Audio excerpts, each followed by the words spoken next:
I don't. Michael, Shawn, and the Takeover Legends, where nothing's off limits. Free Agent Radio. Baby, tap in. Tap in. Tap in. Good morning.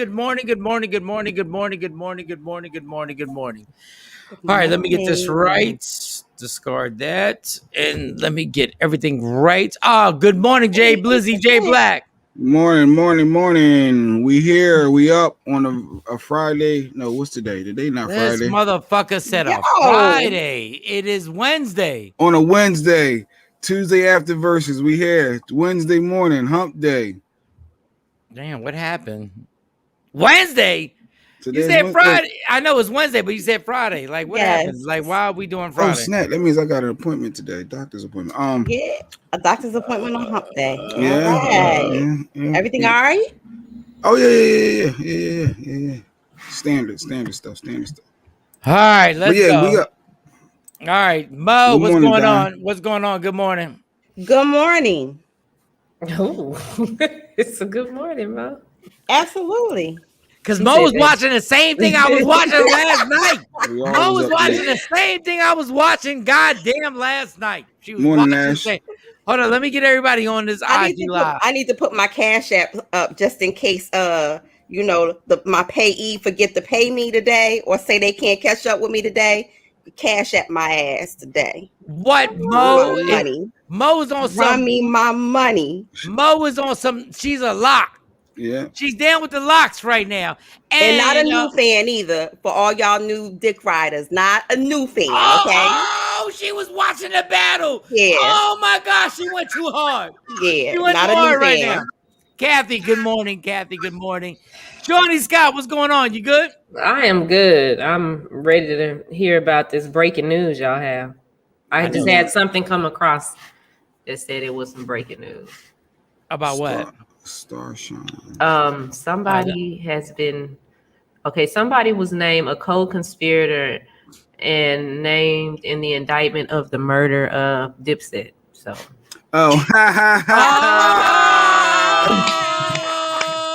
So I'm curious to hear y'all's story this morning. Yes. Okay, all right, let me get Jay Black on here. Let me get Jay Black because Jay Black was one of them people who's like, Dipset is gonna kill him. That's a damn lie. No. Oh, you ain't say. Wait, Jay, you ain't say Dipset had more hits. Wrong. You can run any tape back. Run any tape. I never once did I say that. I said I was Team Lox all day, every day. All right, I'll give you that. Let me get everybody on here before I put everything on here. Shawnee, I invited you. I invited y'all. Do. Unable to join. I can't see because Jay just sent me something. All right, Jay Black. You done popped off. All right. Let me see. What is this you just sent? All right, y'all. I'm sending it right now. Get you in there. Oh. All right. Stephanie, what's good, Stephanie? Hey. Good morning. What's good? Afro Queen, Steph, Don Page, Ashley Newman, Kathy, of course, our girl. Good morning. All right, let's spend a little bit of time. Last night it went down. It was the Lox DipSet. How kids say they got another clip. Ashley, I know you're sitting there. All right. Number one. After clip. Number one, I want to say DipSet was never really a group. They were a movement. Right. They were a movement. They had, they had Cameron. Jewels was actually like anti-Dipset. How he got set up. Cameron was the leader, and Cameron, before we go all in, Cameron did everything he could last night. Cameron almost got booed. I don't know about no almost booed. I heard boo birds, but go ahead.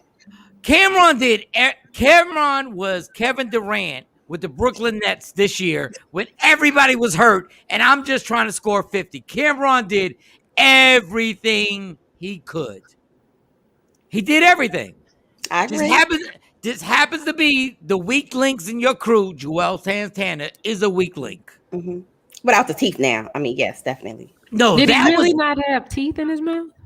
that was a whole nother. Like, Does that he was really a- not have teeth? I So think he got him before he removed, right? went, yeah, before he went to jail, you know, he had the whole veneer situation trying to pop off, and yeah. Yo, that And was what a they whole- make him? They make you take your teeth out when you go to jail. Well, I don't know about that, but I know he had some trouble or some issues with those veneers. Hey, Shawnee, I know they don't make you take your teeth out at Verzuz. No, but he hasn't sounded the same. He hasn't sounded the same since he No. did that. He got Well- that lisp with that slur or something on. He's never sounded right. Y'all gonna get drunk and try to fuck with the Lox? Y'all really gonna go? And they would. It was Dipset high. is not. Dipset is not. Migos, Tribe Called Quest, Outkast. They're not a group. You said they're a movement. They're a movement. The Lox are a group. So explain to everybody what's the difference between a movement and a group. A group is somebody who I know their words every verse. Every verse. We all know each other's words. We can literally, we have a routine. You can tell that the Lox are still on tour right now. Yes. So they're touring and they are powerful. And the worst thing that you can actually deal with is a powerful group, and your lead, Jada, the lead, is a top 5 rapper of all time. He said, "I'm the transmission." Yo. He said, "I'm the transmission in this." Yo, bitch. when I tell you, He said, "I'm the transmission for my squad." Yeah. Somebody said this last night. So this is how he was on the stage. Oh yes. No, he covered him up. You couldn't see. He covered him up. You couldn't see it, but it like certain camera angles or whatever. I thought Buddy Cat. Yeah, like he sound. He don't sound the same. He don't sound like he used to sound. Oh wow. Nah. All right, so if your leader is top 5 and Cameron is your leader, but your teammates can't hold it down. Sheik Luch, Styles P can hold it down all day. And when Jada went all the way in, when he went on, they could have literally stopped the whole thing when he dropped the mic. When he didn't drop the mic, he slammed the mic, and I was like, "Oh shit! It's gonna be the first versus." It was a technical knockout. Like it's over. Yeah. Nah. And then just when I thought the Lox were done, another hit, and another hit, another one. But see, all these new fans are people who not like really diehard fans. They did not know that they had like all of these like hits and heat in their arsenals. I already knew what this was going to look like. I wish I would have bet more money. Yeah, the memes were out. I'm gonna start calling. I'm gonna start calling LeBron James. I'm gonna start calling LeBron Jadakiss. But finally, finally they getting their flowers because they've been so underrated for so long. But they were never underrated in New York, and that's where Dipset didn't understand what was going on. Yes, Dipset. New York already knew. Like when they were like, I knew it was a problem when Dipset was like, "What you got on? He had on Tim's, bitch." Yes, he looked like he had on fatigue shorts. He's like, "We here for war." Yes. I said,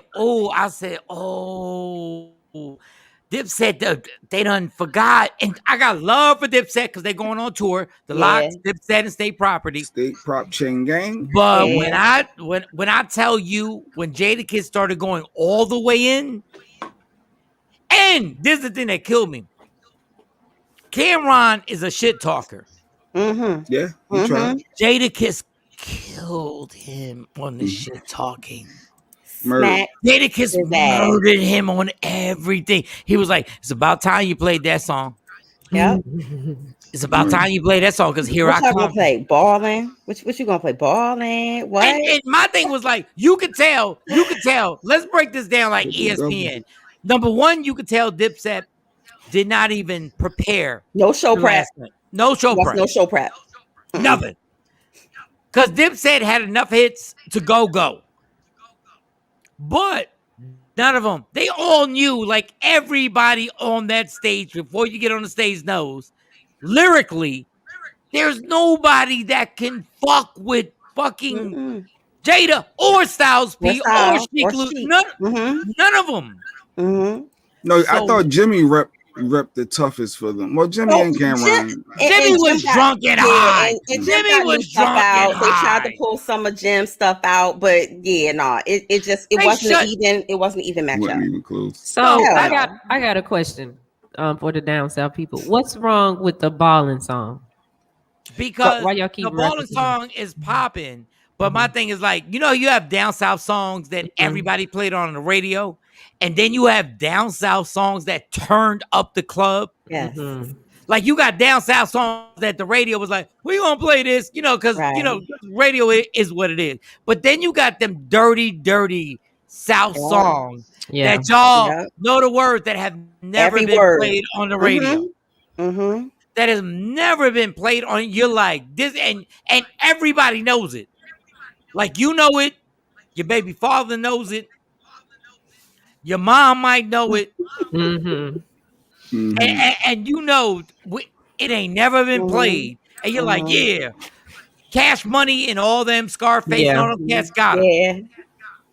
And what happened was in New York City, all of a sudden, Jada was like, let's stop all this commercial shit. But he ain't say that. But he was like, hey, how about this? Grab a microphone and don't sing over your own lyrics. Just rap. Just rap, motherfucker. Because you lip singing. He's highlighting how they were lip singing. And that's when playing the TV track. And let me tell you what it could have gotten worse. First of all, enough respect to Cameron. He tried. He did everything he could. But let me tell you what would have went worse. If they would have cleared everybody off that stage, I'm going to say this again. If they would have cleared everybody off that stage, and the only people standing there was Jim Jones, Cameron, and Joel Santana. And Freaky. And Freaky. What was Freaky there for? Why was Freaky there for? We said that for years, though. It would have been them on stage and just Jadakiss, Sheik Luch, and Styles P. It would have been worse. Yeah. It would have been worse. Like it would have been so bad. And they're going on tour, and God bless, because whoever didn't know who the headliner was going to be on that tour, we know now. We know now. Dog, like the Lox killed me because I was like, okay, that's on. I was like, oh shit, they do have that song. He said, get Max B out of jail. Yeah. Because Max B is down with Dipset, Shawn. Yeah. That struck a nerve, though. That struck a nerve. I'm telling you, I was sitting there watching. I was sitting there going, at a certain point, I said, please don't let this go left. Please don't let this go left. It felt like it was getting there, but then clearly conversations was had before they got on the stage. I know they had to have like a couple of meetings of the minds before this happened. Dave Burns is gonna say whatever. Come on, no. He went too far. He went a little far. No. Who you got over them as a rap group, Jay? I would have to think about it, but I'm not gonna say that. Yeah, that's exactly my point. So don't shit on them. I'm not shitting on them. I said yesterday I was saying everywhere we go. I was building, and that wasn't even was light work. They had harder songs. Yeah. But I'm glad they brought all of the real heat. They ain't bring that the softer candy stuff. What I consider the softer candy stuff that they have done until Jules was like, "Oh, they don't like bitches." If they wanted to really kill him, if they really wanted to kill Dipset, yes, they really could have last night. Like they were on the verge and they slowed down because there was an agreement. We're going on tour with Dipset and State Property. If they really wanted to step on their neck. And I agree with you. Actually, they went too far. I got to process. Okay, Paul Action Jackson is a East Coast fan. Who you got over them? And real quick on that image right there that we showing on the screen, what happened was Joel Santana said, "Yo, y'all need Diddy out here with y'all. Y'all need Diddy." Well, he was asking him why was he rapping Diddy verse. And Diddy said he wrote my whole Kiss work. said back to Joel. He said, "I wrote for Diddy. I wrote Diddy's verses. I don't need Diddy." And then Diddy confirmed it in the comments right there. Yeah, Jada wrote my verse for Benjamin's. So I'm gonna start calling LeBron James the Lox. I'm gonna start calling LeBron James the Tribe Called Quest. Yes. Okay. Yes. All right. Lyrically, I'm a huge Tribe Called Quest fan. Lyrically, Tribe don't want nothing with Jada. Jada had his foot on their neck. I loved every minute, never doubted the Lox. Understand, when I tell you, when I started thinking, God damn, how many generations has this crew actually done this? Yes. No, it was late 90s and the early 2000s. That was the best era of hip hop anyway. The 90s, early 2000s. Like I think that's been established. Yeah, but so Cam did say Cam was like Cam did say he was like, oh, we came out at the same time. We came out telling Jada, oh, we came out at the same time, like when we came out. And I'm like, yeah, but what you came out on and what Jada came out on is totally different. No, it's just no comparison. I don't care what nobody say. Run me my $100, Kevin. Yeah, run me my $100. Wait, but I will say, but I will say just this real quick. Dipset did not organize their situation. Dipset has enough. No, their DJ was horrible. Oh no, their DJ was personally horrible. I'm saying, if you just went hit for hit, if you'd have went bad, but you tried to talk shit in between, and Jada and Styles and Sheik, they killed you. Yeah, they killed you on it. And Joel Santana. Morning, Queen. You might be the weakest link of any crew ever. You are the weakest link. When your bandana got taken off and thrown on the ground. Yeah, Jada snatched his bandana off his head, Shiny. You know, you all in somebody's face. Jada snatched the bandana off, threw it on the ground. I saw somebody step on somebody's hat. Yeah. No, that was Jadakiss. Jadakiss said, "Oh, my bad." Once again, they had an agreement, and Jada was like, "Okay, here, step on my hat." Because I threw your bandana down. Oh, okay. And he let him step on it. And I was like, that was even more disrespectful. Because I'm giving this to you. It was like, I hit you, my bad. Hit me on my shoulder. Go ahead and hit me on my shoulder. Hit me on my shoulder. And the fact of the matter is, when Cameron almost got booed at the end. You know, almost. He got booed. Listen. That was real New York, though. That was real New York. They didn't give, they had zero fucks to give last night. So I got a question. What happened where all the people rushed the stage? Who were all the people that got up on the stage and they had to say, if y'all don't get off, you got 1 minute, else we're gonna shut it down? Because it's these lame ass. Let me tell you something about grown ass men being lame ass girls. No disrespect to girls. This happens at Summer Jam. Rubies. Everybody wants to be on stage. And insecure rappers want everybody on stage with them. Insecure rappers literally need to have 30 dudes with them to dick ride. And I'm like, get off. I said it on the comments. Why you want? It's not going to change your life. Now people gonna see me and on that stage rocking. There's no need for security. The Lox and Dipset have agreed this ain't going nowhere. We're good. Yeah, they had armed security on there. I saw that. They were do the Lox and Dipset have like some kind of beef? No, where it would be an issue. Oh, no, okay. But if you get enough dudes in a place, if you get enough dudes with me and enough dudes with you, it's right out for you. Why do you think Styles P at the end of the battle had to say, "Oh yeah, we're gonna leave in peace"? I got love. Yeah, I got love. We all got love. Fans and people from their hood, people from their borough, like where they from. It get real nasty after stuff like that because they take it 100% serious. Listen right now. If the Lox wanted to, they could have ended Dipset last night. They could have ended them. They literally they thought they had a process. Styles P is vegan. They got smoothie stuff. Health Smoothie store. Health store. They were strand of weed. They were smoking weed, but they wasn't drunk. And they were like, "Nah, let's keep this peaceful." I get high. I get high. If the Lox wanted to end Dipset last night, last night, if they really wanted to end Cameron and all, they could have. And they were like, "No, we're going on tour." Like Styles P, we're gonna get this money. He was like, "We're going on tour. This is love. Everybody put a peace sign in the air." After you done beat their asses for like 2 hours. No, that was hip hop. Like legit, that was a hip hop night. Even down to the best intro for all the verses. You asked me, having Michael Buffer came out. Shining. Yes.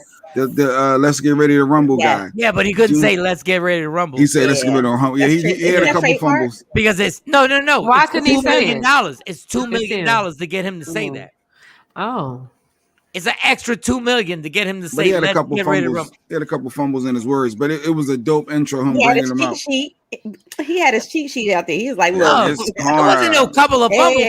Imagine you going to a bar mitzvah and having to do an introduction. Yeah, I need y'all to spell these out phonetically. Sheik who?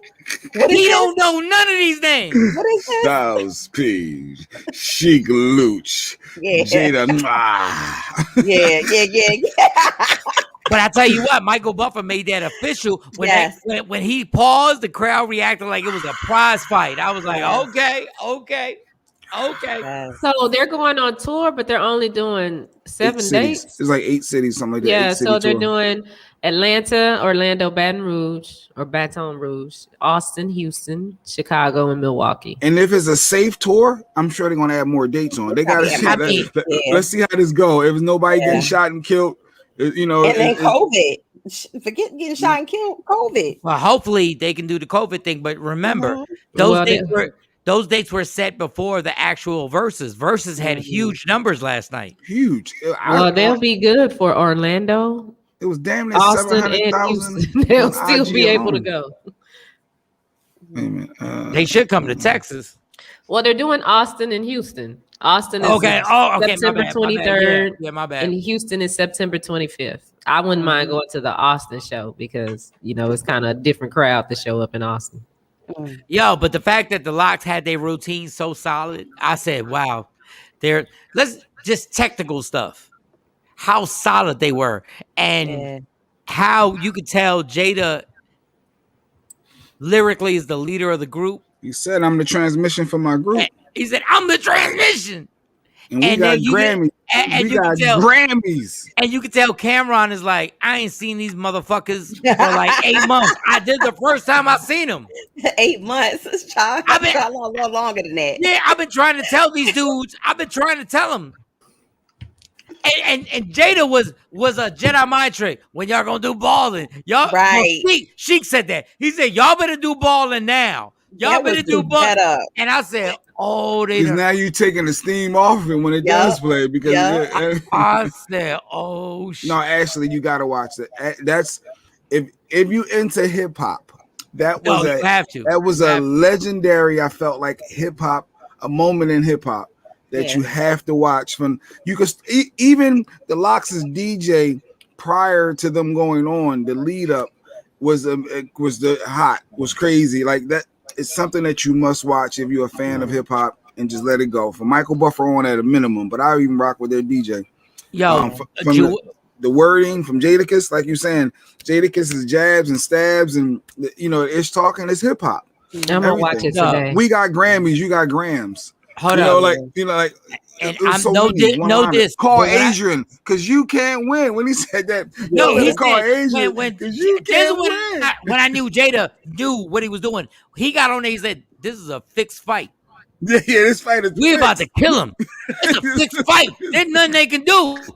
And I'm sitting there going like, "Oh shit!" And then when I think it was like song number 5, and I was like, it's over. Now all of a sudden my memory started opening up. I was like, wait a second. They haven't done this. They didn't even get into their Diddy phase. No. And I was like, They are about to destroy. And when Jada said we cheating right now, hold up. There's one thing, then we'll move on. Jada played They Shooting by Nas. And that shit came on, and that crowd went crazy. He said, and he stopped it. He said, you know what? We on that song, but we cheating. That's cheating. That's Nas joint. We cheating. I said, we don't even need that one. We don't even need that one. Somewhere Nas threw himself against the wall and said, these motherfuckers. What? Joel's versus the Venus is next. Yeah, Joel's teeth, his mouth, something ain't right. No, why did y'all send Joel's out like that? But even if he had he was fly. A whole full set. No, he wasn't. He was fly though. He had. No, he wasn't. You are not fly when you have missing teeth. That is not. No. He had the fake ones in, but I'm saying his look. It wasn't fly. It was. Did he have looked like? No. He had the bottom. The bottoms was good. I seen the bottom. But them tops, I don't think he had them tops in. When you over 35 and you overdo it, that's what he did. He overdid it. He had a whole gear. The gear was overdone. Like I wish we had a picture of his gear. He had like 3 Louis Vuitton. He had the flaps. He was insecure. He had the cat with the flaps hanging down. It was whack. He was insecure. Then Jimmy had to stop the set to get his new jeweler to bring his new chain out. And then Jada, when they brought the chain before he did balling, Jada said, "Make sure you don't take that back." Listen, and we all know what that's about because remember when Jim proposed? Well, when him and Chrissy got engaged and they was dragging her ring like, "Yo, Jimmy ain't even pay for that. You know, you gonna have to take that back to the jeweler." All that. Jada said, "Don't give it back to him after the show." Everybody was like, "Bitch, he look like a." I was in my apartment by myself, going like, "Oh, damn, Don." Dog, Joel looked like he was trying to overcompensate. He looked crazy. He had Fendi, Gucci, He had Fendi, Gucci, Louis. All the do-rags, dog. Like, stop. When Dipset was trying to clown the Lox for wearing what? Look what you got on. What is that? And Jada was like, "I'm here for war. I'm here for war. This ain't no game. This ain't no game. You in the here he is. That wasn't the right picture, huh? No, that was here we go. Here it is. Here he is. Look at this now. Why is this? Jada had it. And Jada had us all on the floor dying. Yeah, I think that there's some of the stuff that he had on. I want to say is from the black designer that did the line for Louis Vuitton. It was too much. Oh, I know. April. It was hip hop. No, the gear for Dipset. That's not hip hop. That's called you flooded like you trying to impress the kids. But you know, Dipset. You know that they've always dressed like that. Look at this. You can't tell from the flaps. Him and Cam have always dressed. Cam didn't dress like that. Cam not last night. Last night, no. He did. Cam had on a sweatsuit. They was like he should have had on his pink. He had a sweatsuit on. Come on, Joel. Joel Santana was the weakest link last night. No, I think Freaky was the weakest because he didn't even know the words. He was just being extra on stage. Freak is always been the weakest link. He's the hype man. He don't count. You can't even put him in the equation. No, you're right. That was his lane. He was always just the hype guy. But the hype guy, you know the words. And Jim Jones Jim Jones, why you do all that working out and then be high and drunk as hell where you couldn't you could tell once they saw the Lox, they were like, oh, let's get back into it. No, it's too late. That balling should have had. If you got balling, you got old boy. They got joints. Yes. But y'all played with somebody who just did a show 2 weeks ago. He said, "Let's do it medley." So this DJ Technique or whatever. Let's just do a little. He said, "Cause you ain't got no girl records. Y'all don't like bitches. They don't even like." Dipset said the Lox didn't like females. But see, that's what you say when somebody bringing out all their hard. Ain't got no girl joints. That's what they always say. All the underground shit. Oh, but we make music for the bitches. Okay, but guess what? Bitches. But when Jada went in. When Jada went in, it was like song number 4. And I said, oh, shit, Jada's trying to... What are we doing? let me tell you something. Once again, they had an agreement, they're going on tour. If Jada would have said, drop the music, one of y'all motherfuckers grab a mic. He was basically saying that. That's what he was saying. But he said, stop lip singing. Go. Know your lyrics. But if he would have said, turn all the beats off and bring your leader to the front. Like a movie. Bring your leader to the front. I want your leader. I want your leader. I want your leader. Dog, I've never seen a rapper literally perform like a basketball player. I was sitting there going like, Jada, he's been in the game for over 20 years. And I swear they did more joints. They played more records. Dipset. No, it was overall. It felt like when they said it, they were like, you got 7 minutes. You got 7 minutes. So they could play a bunch of joints. Medley. And it was and there was one point where Dipset didn't take their whole time. Kiss said, all right, I like that one. The score is 25-2. And listen. I'm no thug. I'm no thug. But the Lox at the same time, and I'm glad they kept it professional. Everybody did. Yeah. Like really, the Lox really could have destroyed Dipset where they couldn't tour anymore. I think, but I mean, they're tainted now. To be honest, they're tainted for a little bit. No, but it can't be the headliner. They're gonna come out and do their thing. But I will say this: the Lox were on this like Sheik Luch wanted to fight, and Jada was the one who was like, stand down. No, they didn't want. Like, I'm so proud of them. Because they get to turn that whole shit into something. It was already ghetto. It was already hood. No, it was already hood. It was hood, but it's New York hood. Like it's always like too many people on the stage. Everybody wants to be famous. But thank you so much for y'all keeping it okay. Because it could have been ugly. They hugged each other. Everybody said peace, and everybody was good, and everybody got their ass beat the fuck up by Jadakiss last night. Yeah. I'm not going front. I'm gonna have to watch it. I want to watch it again myself because that was such a moment. I need to make sure I remember. It's kind of like your uncle. You know, you going back and forth with your uncle, and your uncle say, "Yo, hold my cigarette." Hold my chain. I'll be right back. I'll be right back. He go up to the hill and spank your ass. Legendary verses. By far, is that the best hip hop verses? The best. It's up Snoop and DMX was dope. Don't say Snoop and DMX. But this was something different. Snoop and DMX is legendary. It was different. Snoop and DMX was probably my favorite ever versus because it was two grown men who sat there and did each other's songs and they rocked out. I don't think, in my opinion, there's never going to be anybody that tops Snoop and DMX. Yeah, I saw Mike Son on stage. Yeah, Mike Son, New York guy. Yeah. Down with get off the stage. Why won't y'all ever just get off the stage? No. Me and Jay have been at Summer Jam. Y'all really act like the 50th person on the stage is gonna change your life. They ain't changed shit. Y'all got your ass. Get off the stage. Kevin, my Cash App. I gotta put my Cash App up just in case you forget. Yeah, it's no denying that the Lox murdered Dipset. Who is Kevin and where is he at?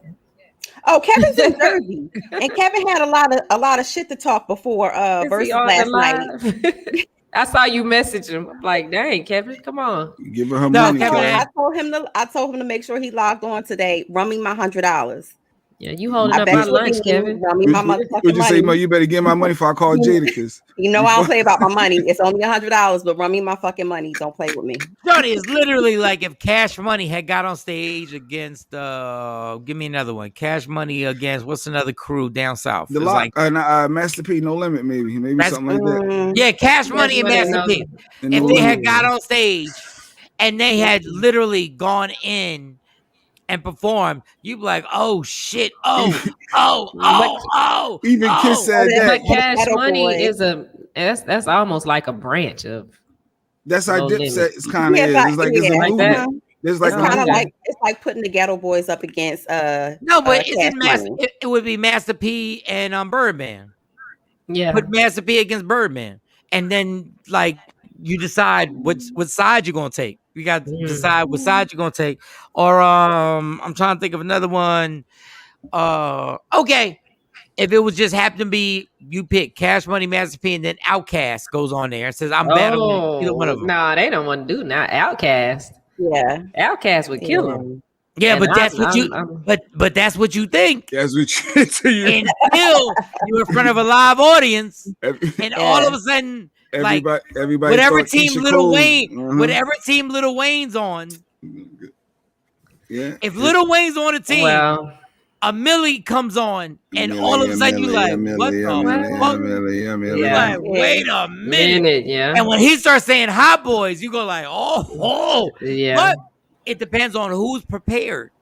And the Lox is like, yo, y'all don't, I promise you, right now, the only person thinking about this is Cameron and going, damn, we were so not prepared. And I'm never touring with y'all again. No, but they all touring. They're gonna get that bag. No, they're gonna get bags with their property. They're not gonna mess up the money though. I mean, all jokes aside, I don't think they're ever gonna mess up the money.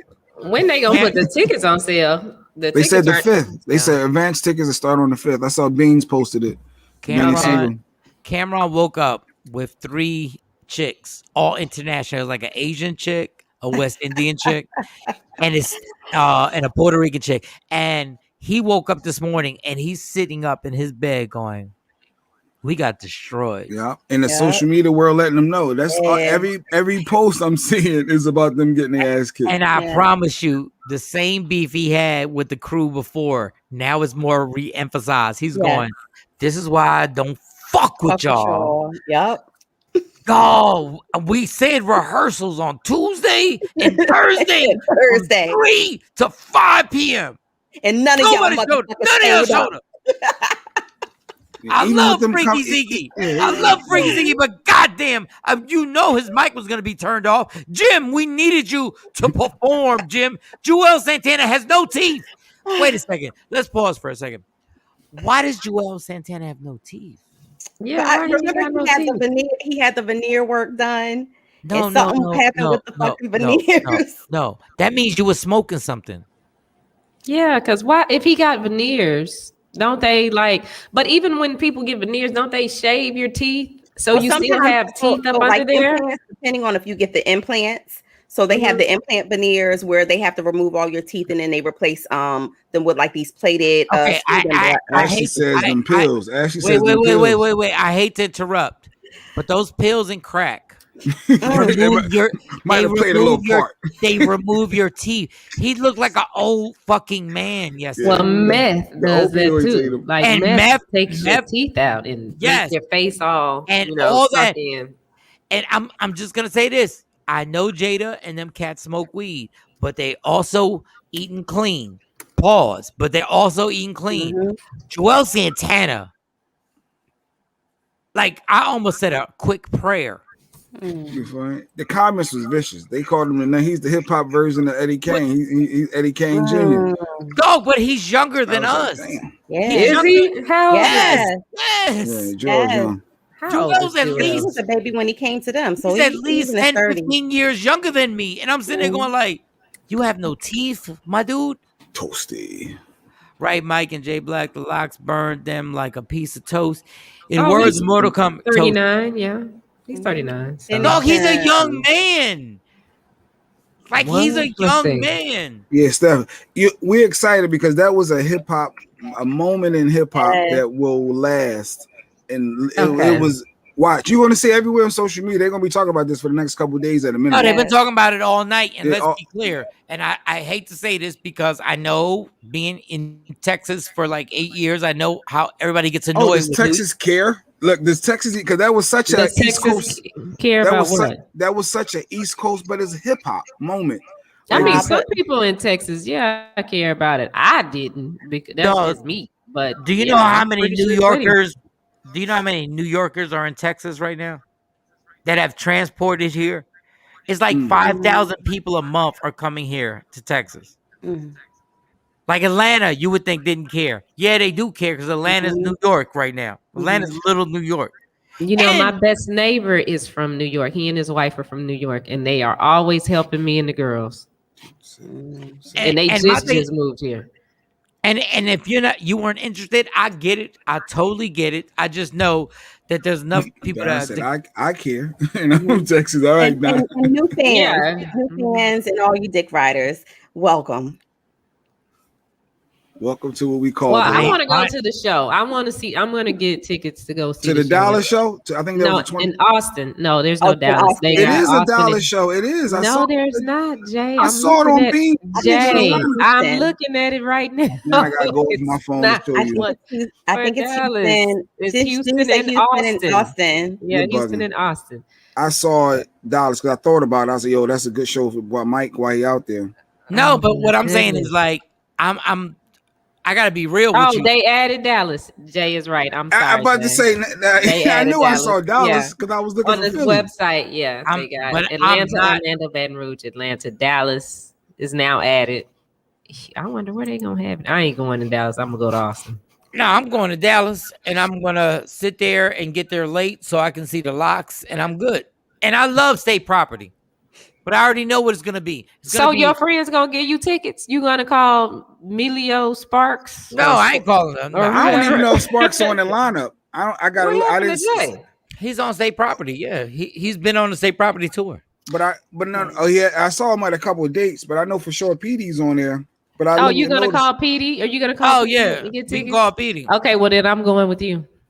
But my thing is like, I'm gonna be 1000% honest with you. I'm not getting there till I love state property, but it'd be so hood. It just be a bunch of y'all motherfuckers. The whole show is gonna be hood. But the Lox go on stage and it be those three dudes and they perform. All that insecurity. Hip hop is so based on a bunch of insecure motherfuckers who need 50 people on stage. That's why when I went to go see Jay-Z and Beyonce, it was just them two. I got a question, Mike. Yes, okay, so I'm trying to make these plans for the show, okay?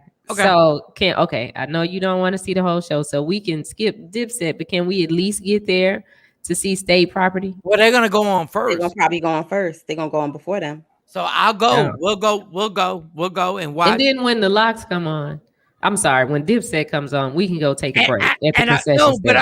But I don't want to sound like that. I want to see prop because I'm a fan, so I tend to stay for the whole thing. Yeah, I want to see state property. I mean, I want to see all you sleep on state property in the joints. That's a movement as well. That's a whole movement too. That's a whole movement with some heat, some serious heat. But I love when Jadakiss told DipSet stop lip singing. Cam said, "What? We ain't at SOBs." So, wait. I guess they can only do a real show. No, because that was real. And he said, "Yes, we are. We are." But I get tired. Like rappers get so bored. Look, and these young cats are a lot when it comes to being on stage. Like all these young cats, I see them. It's just them and somebody else. Like rappers are the most insecure people ever. They will have 60 people on stage dick riding them. Dog, just get on stage and rock. Yeah. Like just get on stage. I think that was last night was the true essence of hip hop. The true, we really, really. And I if promise you never seen it, you saw it last night. And I promise you, DipSet love DipSet. They better be happy that it wasn't just those three and those three on stage, because it would have been even uglier. Because there's nobody you can talk to. There's nobody you can hide behind. Freaky. There's nobody that it's just when it's just y'all in the ring. When it's just y'all there, you gotta take the heat. Like, oh shit, Freaky. I don't know why I couldn't stop looking and laughing at Freaky the whole time. I thought Freaky would get more love this morning on IG. Off his dancing. He getting clown. He's getting clown. But he's getting clown now. He's getting clown. Because what was your point? Yeah. And plus a lot of people don't know who Zeke is. Like, people who really follow DipSet or they know who he is. But people who don't, they like, who the fuck is this extra and why dancing all here? Why he didn't pop across the stage? They don't know who he is. So Freaky is to what Spliff Star is to Busta Rhymes. Every time you see Busta, you see Spliff Star the light skinned short guy. And they're all stepsons to Flavor Flav from Public Enemy. They're all stepsons to him. And my thing was like last night, that was all right. We'll go into the show in Dallas. So fuck it. We're gonna be. That's why I said we need to mix. I feel like I need to fly in for that show. Fly in. It is September 25th. And I wish Beanie Siegel's voice. It seems like it's getting more. It's getting. I'm stronger. sorry. September 24th. It's September 24th. So that's Beanie's my birthday month. Beans' voice seems to get stronger now. It seems to get stronger. Getting more and more. Yeah, I just reached out to his people. Hopefully, get him more. If Beans' voice was what it was, let me tell you something. I still say Jada won the battle. Beans and Jada at their prime was dog. Like that was something. That was something special. And a lot of people don't know that across the country. That was something special. That was the one dude. Because I love Jay-Z. And I know Jay-Z is at the Mount Rushmore. Of it all. But last night, didn't nobody want no smoke with him last night, yo. And somebody in the comments, no smoke with Jada last night. They brought up a good memory how Kiss was one of the ones that really shut 50 Cent back up. When him and 50 was going through it, Kiss stood his own. He smacked his ass too. Yeah, sit down, Fifth. I'm not Ja Rule. Like you don't want it with me, son. You don't want it. Ja Rule that situation for sure. Though I knew that it was a problem, and then we'll move on to the next subject. When they played the song New York, I got 100.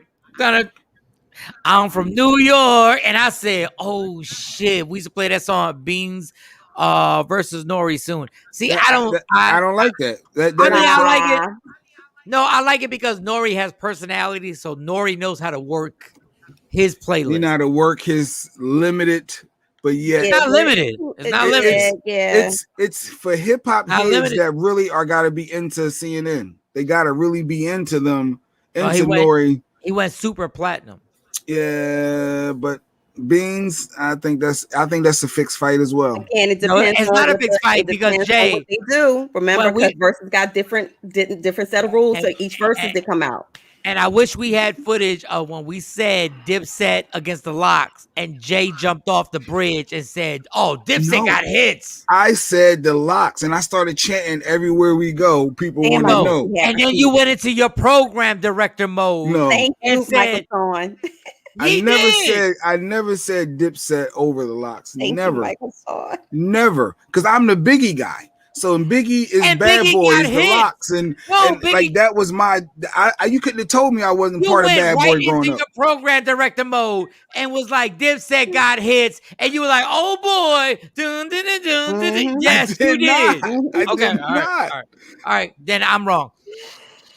It's gonna be a good morning. It's gonna be a good morning. Let's get into this. Y'all want to take a break? I can keep going if y'all want to go. Let's keep going. All right. It's only it is 7:00. My bad. Nurse Crosby, good morning, Nurse Crosby. Nurse Crosby, what's going on, everybody on IG Live? All right, let's refocus. This is an irritating story to me. Remember Jada and Beans? We remember. Jay Black did right by chanting everywhere we go. But okay, we're not gonna get it. I'm not gonna waste time on that because I remember what he said, Dave. So a Louisiana man. Who? Is it a Louisiana man? Okay. You sound like Joel's for a second there. Like, what you say, right? A Louisiana man. Don't get mad because you said Dipset was gonna win. And now you want to recant because we can't go to the exact actual whatever. All right, this is the most bizarre story. A Louisiana man on his wedding night is in the limo with his wife and his groomsmen. I'm taking it that that's his best man. They get into a debate or an argument over his groomsmen having sex with his wife. Okay. Add me back to IG. The groomsman gets out the car and runs, and the husband, the brand new husband, spanking new, smelling like new car, runs after him and shoots him. And then he shoots a bystander by mistake. The wife calls 911.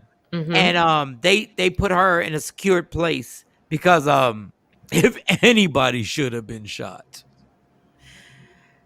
So he's in jail. Nobody died.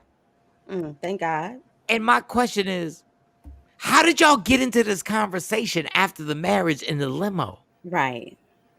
Like either. What do you mean how? You see how? Well, go ahead. Let you finish. They was throwing back some Douce, and it got a little loose. It was like the toast from the Best Man movie. With Why is he in your groomsman if he knocked off your girl? He didn't know. Okay. Maybe having a moment of truth. Hey, I want to get this off my chest. Okay, so why the fuck would y'all even bring that up in the limo? Maybe their conscience was whooping something. Something happened. They was probably throwing them back. They was throwing them back. Somebody said something. A hand got loose, maybe touched the ass or something. He wanted a little dance or something. Something happened. If you are a groomsman and you know you smashed out my wife and I didn't know, my potential wife, my future wife, and you didn't know. No, I didn't know. You didn't know as the groomsman. I mean, no, as the husband. As the husband. You're not going? You're not going to be the groomsman? No, I'm saying you deserve to get whatever you get. But my thing is, I don't get, how does this conversation come up? We just got married.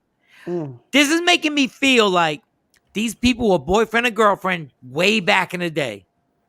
And the husband, the new husband, thought he was cool with it. And then he got to drinking. And all of a sudden they in a limo and he's like, so I bet you happy because you fucked my wife. And he's like, whoa, dog. That happened like 15 years ago. Like we was all in our teens. What are you talking about? And he started getting reckless because he chased him out the limo with the gun. That means you had the gun on you. Yeah, and that means he said something real reckless. Like it was like a trigger. He must have said something real crazy back to him. Oh, but so recap this. So you said it was a wedding night. So there was a couple that just got married, and the husband found out that the groomsman had actually slept with his wife prior to that night. Yeah, I don't know if he found out. Yeah, I don't know if he found out that night or did he already know and he thought he was good with it because it happened like 10 years ago. But why is the groomsman in the car with them if they've already gotten married? Usually it's just the couple, just the husband and the wife. Why the groomsman? Got married? They have the party bus because sometimes coming back they have like the big. Party bus type of limo for the whole bridal party and the bride and groom. But what is the point of shooting the groom if you didn't find if you just found out? Who carries a gun on their wedding day? But who carries a gun on their hip like after the wedding? Oh man. You said it was in Louisiana, right? It was in Louisiana, and they said the 911 call was from the wife who said he's trying to kill me. Damn. Which makes me think that, shit. Limo driver do? The limo driver was like, that's why I don't fuck with y'all. This is exactly why I don't fuck with y'all. Oh, man. Husband shoots groomsman. I wonder if we get that 911 call. Dog, I first of all, the groomsman, listen, man, like, if he didn't know, that would be the perfect time to deny. Yes, like deniable plausibility. All right. Second part of that. If it was the wife that got bold because she already got married and was like, fuck it, we married now. It happened. People.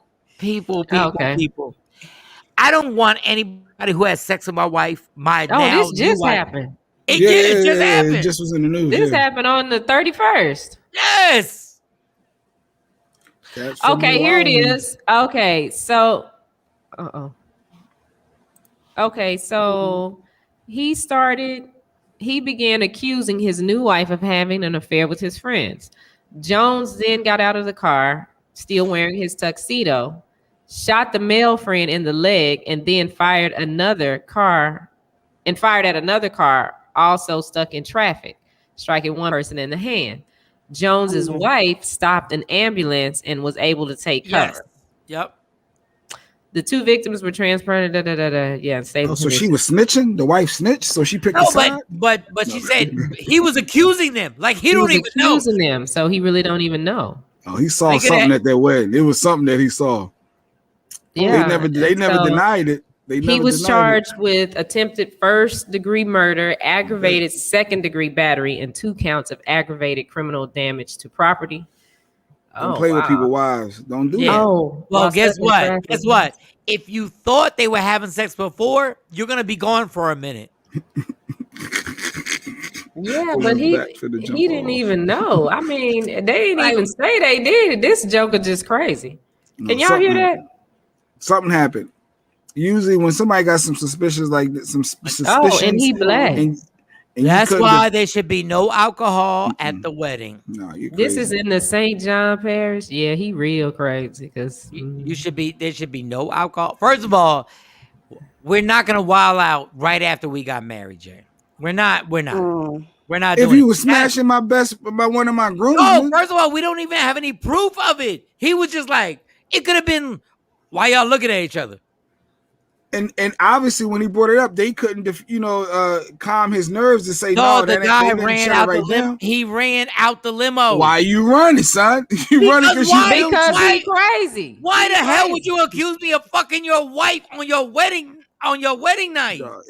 Well, there's smoke. There's some type of fire going on. Okay, there's smoke. Then you shouldn't have got married.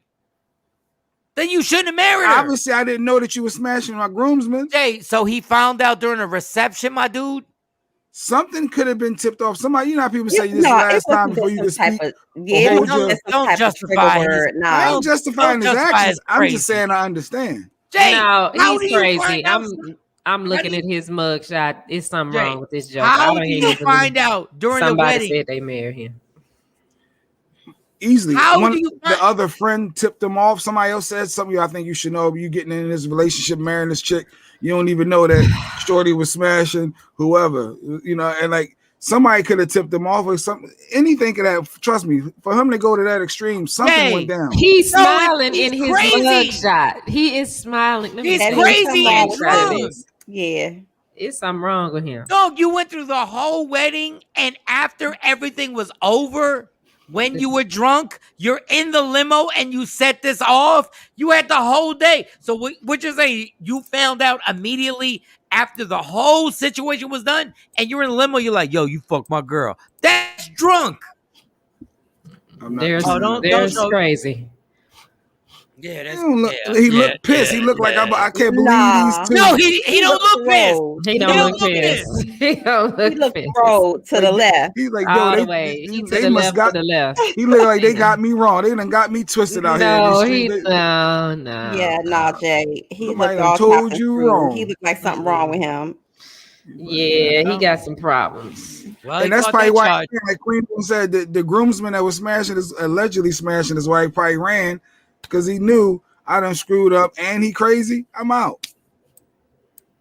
Oh man. Jay, that don't even make sense to you. Like the groomsman was probably like, dog, you're dropping me off at the hotel. Tam. Good morning, Jacqueline. Like, you're just dropping me off. We just had a good night and you're drunk as hell. You had a good night, all right, with my wife, and you're gonna answer for that.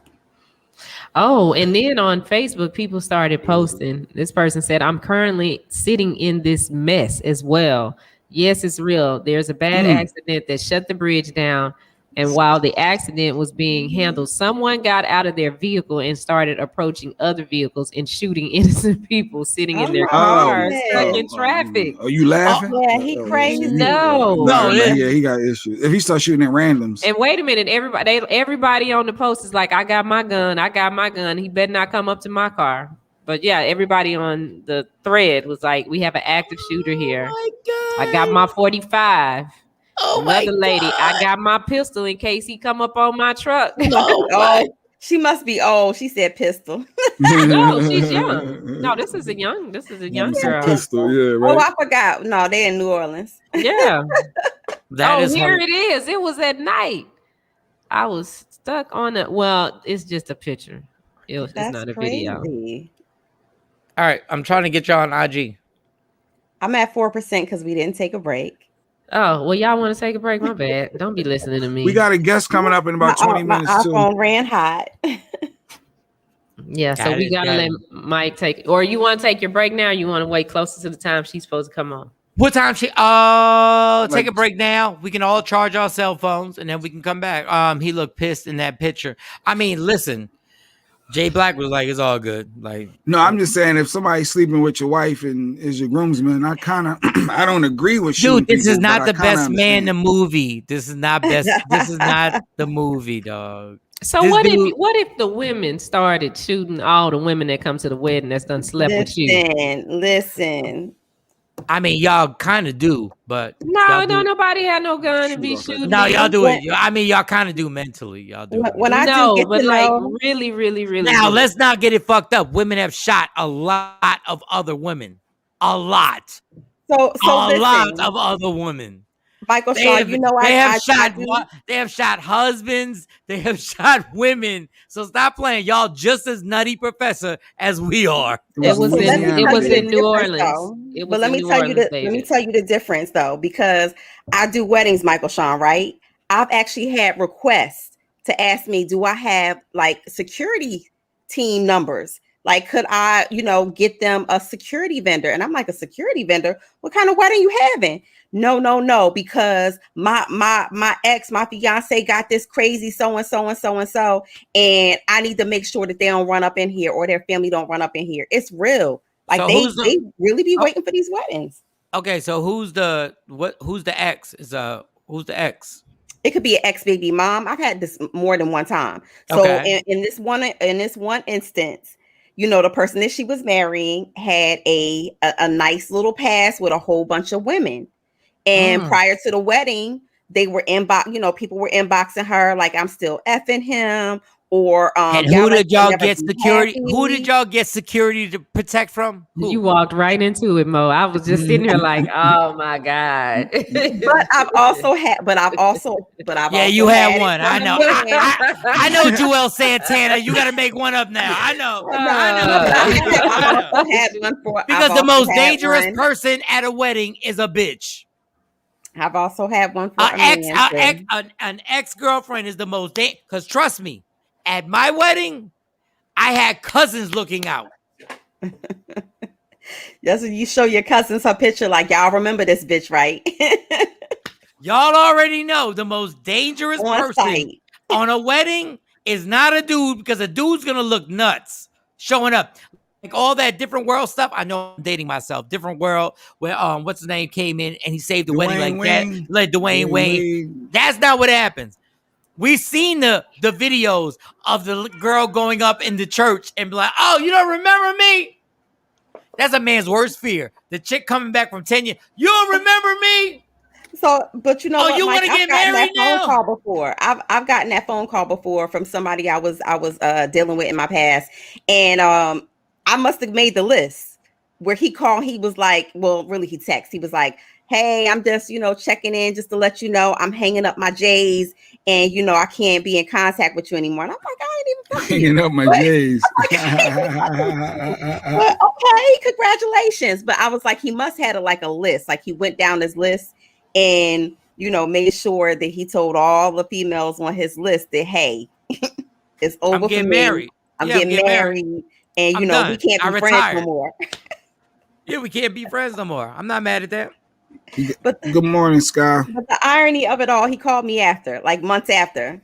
Hey, dickhead. I was like, what? Okay, I'm not saying we consistent. I'm not saying we're good people. I understand that. I'm not inconsistency.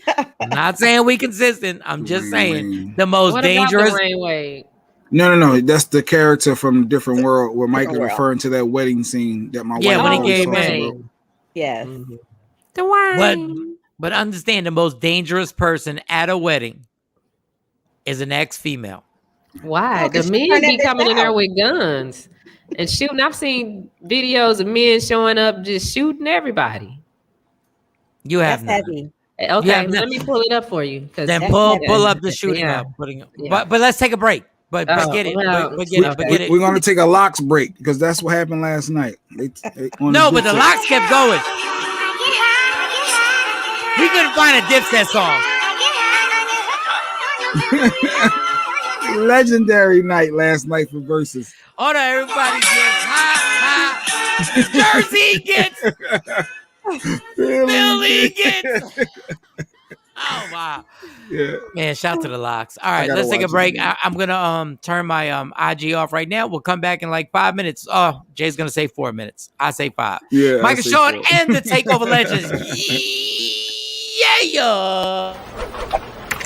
Michael Shawn and the Takeover Legends, where the truth hurts, but also makes you laugh. Sesame Street, if you didn't know, they got black characters now, so we're going to talk about that a little bit as well. Yes, in 2021, it took you that long to put some black characters in there. But we're gonna hit on that. We're gonna. But they did have black characters and Hispanic characters who were live, like human beings. Like no, they do. They did. Oh, you mean like what's the black guy name? Maria, the bald head guy, black. Yes, not Oscar. What is his name? How do you confuse the real human with Oscar, dog? Like, how do you do that? Not Mr. Roper. It was Jordan. No, the not black Jordan. Guy. Yes. Mr. Somebody, I wish they can give us a comment. But they did have George. The black Gregory.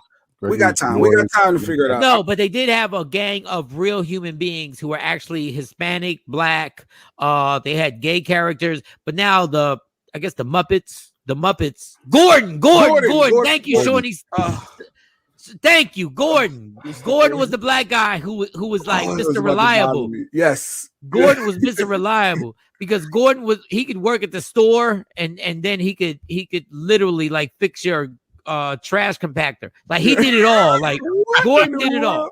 Trash compactor. Like Gordon did everything. Like Gordon was like he'd find an answer to a resolution. He have a resolution for something, and then next thing you know, he was dope. Like shout to Gordon. But I can't believe this is the first. I am saying it right, Muppet, right?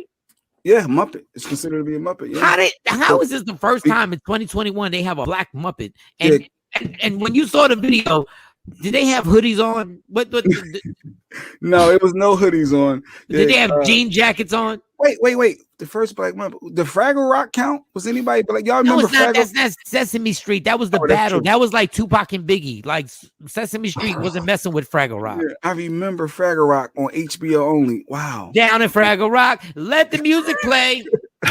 Worries for another day. You know the theme song? Okay. What? Down in Fraggle Rock. People like down in Fraggle Rock. Like, what is a Fraggle Rock? Fraggle Rock was amazing. Fraggle Rock is one of the most underrated shows ever. And we had HBO and Fraggle Rock came on. Dog, my eyes would water up. Like my eyes would water up. You get emotional? Like I'd get emotional with Fraggle. When I heard that, let the music play. Worries for another day. Michael Shawn and the Takeover Legends, where nothing's off limits. Free Agent Radio.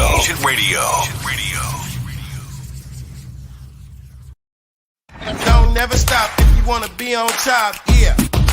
Tap in. Tap in, Media Room 360 TV. Make sure you download that so you can watch the whole festivities that go on every morning, Monday through Friday, 6 a.m. to 9 a.m. Central Standard Time, and Eastern Standard Time is 7 a.m. to 10 a.m. So we got that. Michael Shawn, Jay Black, Shawnee Scott, Sexy Mo will be back on with us when she does allegedly. Did y'all see the airline? Oh, wait. First, let's get the Ashley said the funniest thing. Mike singing Fraggle Rock song got me dead. Let me tell you something. Fraggle Rock, as a kid, was one of my favorite shows on HBO, and a lot of people don't even know what I'm talking about right now. Like, it was so much fun to watch that. Like, y'all came on HBO? Yeah, it was on. Originally, it was made by it was on HBO. Then Only it got HBO. It was let the music play. Worries for another man. I was happy then. I was so happy. I was such a happy kid back then.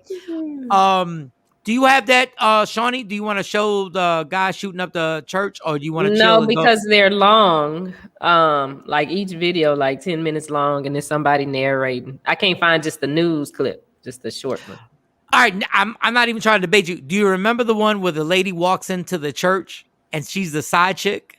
It was on YouTube and it was on Instagram, and she just walked in and she was like, "You don't know me now." And she started yelling. Yeah. Yeah. Oh yeah. my. Yeah, that's too much. But I think you got to check who you marrying when stuff like that happens. But I will say that's the guy's fault because Yeah. she did not walk in there. Like you saw her last week before you got married. Mm-hmm. You talked to her before we came in here. Yeah, you might have FaceTimed her. Yeah. You might have FaceTimed her. Mm-hmm. I'm a Zoom and electric company kind of girl. Stacy, shout to you. Zoom and electric. Oh, wow. That sound old. That sound like an old show. I don't remember Zoom, but electric company I do. Oh, electric company was another. I was a happy kid. Zoom.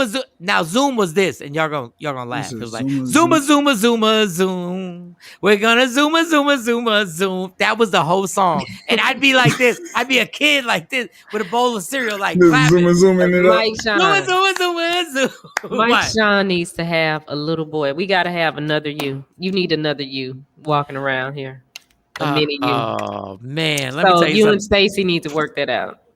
No, that's not gonna happen. That's not gonna And happen. then, y'all, what if they had twin boys? Oh my God, I would feel. Well, you know he's fertile for twins, so you already got the girl. So No, but it wasn't me. It wasn't even me. It was because Stacy was a little older when she got pregnant, and I didn't know when they had to give her shots or something. Like you know this. I mean, I don't, but yeah. Well, they had to give her shots, and that seemed. But then I found out she has twins on her side of the family. Because when I tell you them twins, put that comment back up real quick. What's FT? Oh, he effed her before the wedding. FaceTime. Oh, FaceTime. I thought you said he effed her. I was like, damn. I'm like, all right. Do we have What is all of that, Jay? What is going on in your world? Jay has a smoke alarm going off. I don't know what's going on. No, what is that? It's good. We good. Yeah, that means something was going on. Yeah, but what is it? What is? What is the noise? Outside. It was something outside. It must be the trucks outside. Somebody How the hell was it outside in like it was in your room? These mics are strong, son. I mean, it sound all airy and stuff, like a fan blowing on you or something. Oh yeah, I do got that going on too. You can hear they got a lot going on. Yeah. All right. What is going on? Do we have the airline fight? Do we have the airline? We do. Okay.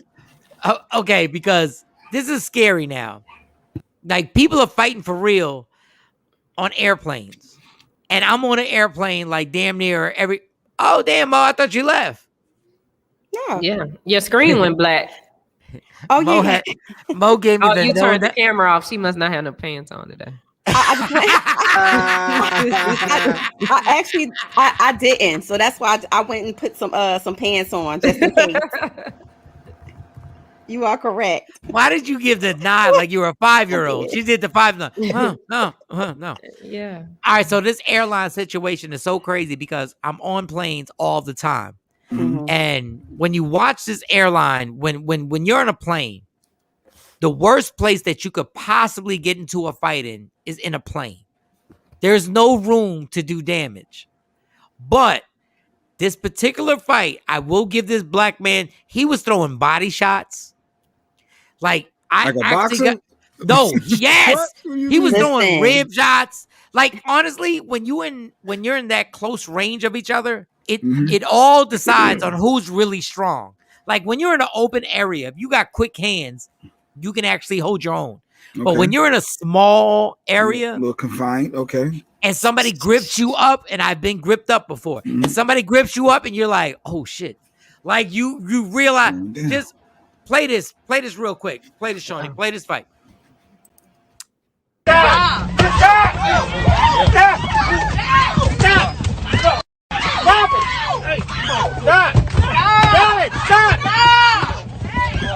I swear to God. Stop! Come on.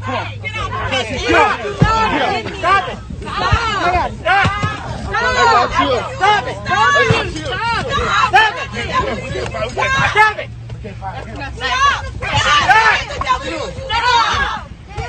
Stop it now! Come on, guys. Stop! Don't hurt anybody else on this plane. Just don't hurt anybody else on this plane. Stop!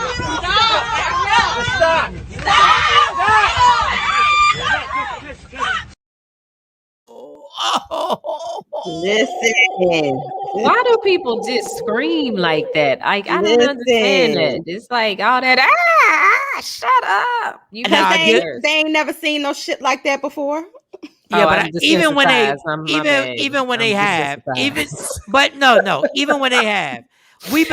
been in the hoodest clubs. I've been in the hoodest clubs. I don't know why women want to yell. Yeah, I'd be like, shut up.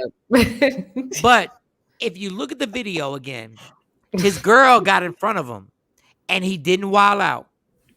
He removed her and moved her over. Because I hate when guys like try and take it out on their girl for she's trying to save you. But he grabbed her by her hips and moved her and said, I need like two more. I need 2 more punches on him. Yeah, get out of here. Hold tight. But I love the fact that he loved her. I love the fact that he was like, he grabbed her and just said, come on, girl. I need 2 more on this dude. Listen, people, this is getting crazy on these airplanes. Like, I don't know, like between y'all trying to open doors and jump out, like the white people trying to open doors and jump out the plane. They gonna kill everybody. And they try to kill everybody. And the black dude is just like, I'm just trying to, like, we still don't know the background on what happened that started this. Other than he won the fight. We know he won the fight. Yeah, but it had to be something said. Like, something had to happen for the wild out, I think. I hope. But my thing is, it's the most. You said wild out? Yeah, because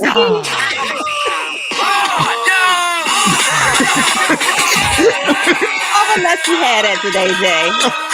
You want the smoke? You want smoke? Hold on, Jay. What I wanted to say was that black guy beating up that white guy was literally what Jadakiss did to the whole Dipset last night. But my thing is, why do y'all fight on the plane? Like, I'm thinking that the plane is in the air. Why can't everybody just tap out and be like, when we get off? Once we get off, you want that smoke now? No, you're gonna get it. Because when they get off the plane, like if they a couple seats in front of them, a couple rows, they gonna take off. Plus, your energy ain't gonna be the same. I'm hyped right now. Maybe I'm gonna calm down by the time this plane settles. Nah. But once it lands, yes, love it, Jay. Like, this is making me very uncomfortable because if everybody's been on a plane here, you know how tight it is. Yes. You can barely even turn around with your shit on a flight. All of a sudden, you like, what am I gonna do? Like, what we doing? And then there's the other thing. The black guy was winning. Now, if the black guy is losing, and you're on the plane, you kind of feel obligated to help. Like, I'm not a dude who wants to fight, but if a black guy is getting beat up on the plane, I'm like, you're supposed to help, right? No, that ain't none of my business. Well, we do have a unspoken bond. It is an unspoken thing for our community. Connection. That's not front. You can't do my folks like that. From the silent head nod to the, like it's certain things that we do that we rock with each other. I see my whole. I gotta act like I'm breaking it up, but I'm gonna hold the other guy while like. Oh well, like that, yeah. But nah, I ain't got to. Especially if the white somebody I don't know. If the white dude calls somebody the N-word, like you kind of got to take your earbuds out and be like, "What? What's going on?" Yeah. What did he say? What's going on here? What are we doing? Wait, did he call him what I think he called him? Yo, hold up. And if you with your girl, you be like, "Do you heard that?" She's like, "Yep." You need to get up. Yep. She said your girl gonna put the battery in your back. Okay, Shawnee don't believe it yet. Okay, how about if it's 2 white boys and they talking shit to another African American or could be a Spanish guy, but I'll keep it African American, and they're talking shit to him, and now your man is sitting on an aisle seat. Oh, it's my man. No, it's your man. Yeah. Oh, yeah. If it's my man. No. Your man is okay. Yeah, me and fighting. you. I'm okay, fighting. let's say no. Let's just say Shawnee said we. Yeah, no, we I'm fighting. saying no. We don't know him, Shawnee. We don't know. Okay, me and Shawnee on a plane together, right? I'm on the aisle seat. You in the middle seat, and then there's a black guy on the aisle seat on the other side, and a white boy. 2 white boys is like, N-word this. I don't give a. And we right there. Do we have to help? We can, but I mean, I'd have to see what's in my purse. I gotta make sure we straight because you gotta make sure y'all got bail money. If they hit my man, then now it's on. Now, like, what's going on? I don't know. But if it's my I'm saying they're right next to you. They're right next to you, and it's two white guys. If they fall over, they might catch a stab with a pen or something. You know, you can't carry clippers and stuff on there. Yeah, absolutely. And then if you hit my man, because if it's my man, that's who protect me. So you can't mess up what protect me. I know. So obviously, this flight is either gonna have an emergency landing or it's never taking off. All right, Jay Black. So okay, Jay Black. So you're with your wife. Mm-hmm. You're with your wife. I'm with her. Okay, I'm here. You're on the aisle seat. I see this. Okay. There's another African American man on the aisle seat. But wait, I like the window seat though. But go ahead, never mind. Go ahead. Okay, no. Okay, so they changed your seat and you're like, God damn. I'm on the aisle. I'm on the aisle. I like the aisle. You like the window. I don't like the window because I gotta pee all the time. So you got the aisle. There's a black dude next to you. He's got the aisle. Okay. You know how? Okay. So a white dude, they get into it. Now, once they get into it, I don't care. Okay, y'all going back and forth. They going back and forth. Then he called. Then you see another white dude stands up like, yeah, F-U-N word. I'm obligated now. I am. I feel so like that unspoken language that me and homie had when we got on the plane, the head nod. I now he's alone. I'm obligated. I'm obligated. Yeah, I gotta do this for the culture. I gotta do it for my people. But what if before you got on the plane, homie was mean mugging you and wouldn't even speak to you? Like sometimes, that happens. That's a bad. And then you get on the plane and all that happened. You still gonna have homie back? I'm just saying because it happens. I watch this happen all the time. Okay, technically, even if he mean mugged me, I'm still gonna help him. Because I'm gonna look at him like, see, that's why the fuck you shouldn't have mean mugged me. Because now it's just me and you now. Mm-hmm. Yeah. It changed. We'll talk about it afterwards. But in that moment, talk about it afterwards. But in that moment, you're gonna get him. Okay. Yeah, I'm obligated. Yes. That's real talk. Yeah. We gotta look out for each other. We all we got. Like we all we got. Hold up. But it's not, I'm not even making this up. When you get on a plane, tell me I'm not the only person who notices everybody who's not white on the plane. Like I literally, I've gone like you notice and you go like, okay, okay, all right, yep, okay, black girl, black woman, black man, black. Good to see you. All right, good. What up? What's good? And just sit down and just wait for the confrontation to happen. Man, these airlines, if y'all don't stop being cheap, y'all $1 billion industry. The fact that the Spirit pilots and flight attendants went on strike is amazing. Yeah, why did they walk off? It's amazing because y'all didn't give a damn about Spirit treating the customers like shit, and now y'all surprised that they're treating you like shit. But we'll come back. But the airlines, like, it's becoming one of the most dangerous things where you got to pick your tribe once you get on there. Like I was traveling most recently. Matter of fact, when I came back from Houston. And so, you know how they do the sequence of the boarding, you board first if you in this class, second, whatever, right? Yeah. So I'm on Delta and I'm first in line. First of all, I slept in the airport for 2 days, so I'm highly agitated. Don't fuck with me. Right. I got a first class ticket. So I'm standing there ready to pre-board. And this Asian girl run, try to go around me. And I'm like, bitch, what you doing? And she was like, did you say it like that? She said, I'm trying to get on. I'm trying to get on the plane. I said, not before me. You not. Oh, yeah. And so like you said, you make eye contact with black people. When I turned around, I was like, not before me. You not. The black couple that was behind her, they was on go. They wasn't even in my class. They was on go. They wasn't even in my. They wasn't even. They was in zone 5. They was in a whole nother zone. But we had eye contact, and they was like, they was giggling like shit. They waited. They got on a plane. The Asian bitch, she wasn't even in my class either. You was in the wrong line. You went all the way to the back of the plane. That means you had to make eye contact with me in first class and go to the back. That's what you get for thinking black women can't be in first class. All right, let me tell you something I do. Sorry. That's right. That's right. Sorry. But that right there, and I was stuck in the airport for 2 days. I was hungry and I was tired, bitch. Mei Ling. All right, Mei Ling. Sing Poo and Yahtzee. Listen.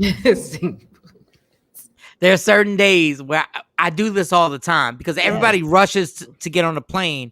So even if I'm first class or zone 1, I'm not getting up. Like sometimes I just want to chill, and I'm just like, I'll just wait till y'all. But then sometimes I do it on purpose, and I don't know why, because I'm just irritating. I'm an irritating person, y'all. And I wait. Mind you, I know I'm zone 1, and I wait till everybody starts going in, like they're like zone 2. And I wait. I don't know why I do this. I wait so that I can cut the line and somebody stop me. And somebody be like, wait, what are you doing? And I want a white person to stop me as I'm going, purposely, just so I can be like, bitch, I'm zone 1. I don't know why I do that. He's waiting for it. Like sometimes I wait till zone 3 starts boarding. Like I'll wait till zone 3 and now the line is thick. And here I come with my big bag. And, excuse me. And then everybody like, and then I cut the line. They're like, wait, excuse me, this is zone 3. Oh, sorry, bitch. I'm zone 1. Shut your zone 3, 4 ass up and let me pass. And mind you, I got the bag I'm not supposed to have because I'm zone 1. It came with the ticket. So I got a big ass carry-on. And I'm like, and even the lady at the front, or the dude is like, well, let me see it. I'm like, yeah, beep it, bitch. Boop. And I go right in. I don't know why I do that, but anyway. Sometimes you got to do little things to get your own reparations, Mike. And those are those moments. All right, Jay, who we got? We got our special guest coming back. You know, she was on the show a couple weeks back. Got a great response. Has she ever been zone 1? I'm sure. Okay, I just want to make sure. She's a millionaire, so I then again, she may be a frugal millionaire. You never know. That may be how she keep her money. We can ask her that. That's a good question. But she's a real estate investor. She's a credit expert. She's an author. She's everything. She gave us a lot of tips last time on how to build our credit and get our generational wealth going. So, ladies and gentlemen, good morning to Noel Randall this morning. Noel Randall. Hello. Welcome. Hey, everybody. We fly first class. Good morning. Are we a first class flyer, Noel? Oh, definitely. Definitely. 100%. Have you ever? In fact, I'm trying to go private. Like, I'm not there yet. But there actually are memberships. So the thing about it is you don't really buy a private plane. So now that I have like all these millionaire friends, I'm learning like the game. And there's actually an app where you can go and get charter flights and private flights and things like that. I haven't actually booked one yet because I haven't had a need, but it's 100% first class because, and we'll get to this, credit cards. Like I have my Hilton American Express. I got my Delta American. Like I have so many points. Yes. I'm in the Waldorf. I'm in the, I have so many points. And I'm not talking about my personal credit. We know we're talking about a business credit card because that's the way to go. You get the business American Expresses. You end up with all of those points. You're paying all of your bills, your company's bills with your American Express. And it's just free trips for you. So. No, that's amazing because the points, and you said two things. Number one, those private jet apps, I keep going to it. I keep tapping them, right? But I feel scared. I'm like, if I tap one more time, I feel like I'm obligated. Like I go there and they're like, well, this is it. I'm like, fuck. I think if I tap one more time, I got a private jet to Korea for no reason. For no reason. For no reason. I think we all, I think that's part of our thing. Like when we grow, we start stepping into that. We still kind of a little afraid. Like, do I deserve this? Am I worthy of this? Am I doing it too big? Is this going? You know, like we gotta get past that because for real, God put this on us for us, and we should have all of this, and we should be on every private plane possible. But I get it, it's growth, and I'm still there too. You are so absolutely right. Because even I can have the money. I'm like, well, worst case scenario, I do have the money for this. Or whatever, I don't want to spend it, but I will back out. And I'll be like, yo, press the arrow to go back out. I think I went too far. Okay. That's funny. So explain everybody who's watching right now, explain who you are, Explain your goals and what is your expertise. Okay, so welcome everybody. I'm Noel Randall, real estate millionaire, entrepreneur, mentor, author, mama 5, and I have a thriving YouTube channel where I teach people how to flip houses, do wholesaling, buy houses with no credit, no money, kind of how I started in real estate. And now it's just evolved. I also teach on personal credit, business credit. I have actually 8 businesses that I run in a nonprofit. I'm a multi-millionaire. Most of my businesses bring in over $1 million a year, almost all of them. So I can teach people how to do what I do and more. And the thing to it, more than anything, is just sharing it. And once you do it, then you start telling other people. Not only does, it has helped me and grown my career, you know what I mean? Just with the notoriety, all this stuff that was just trapped in my head that I would just do myself that I never shared with people.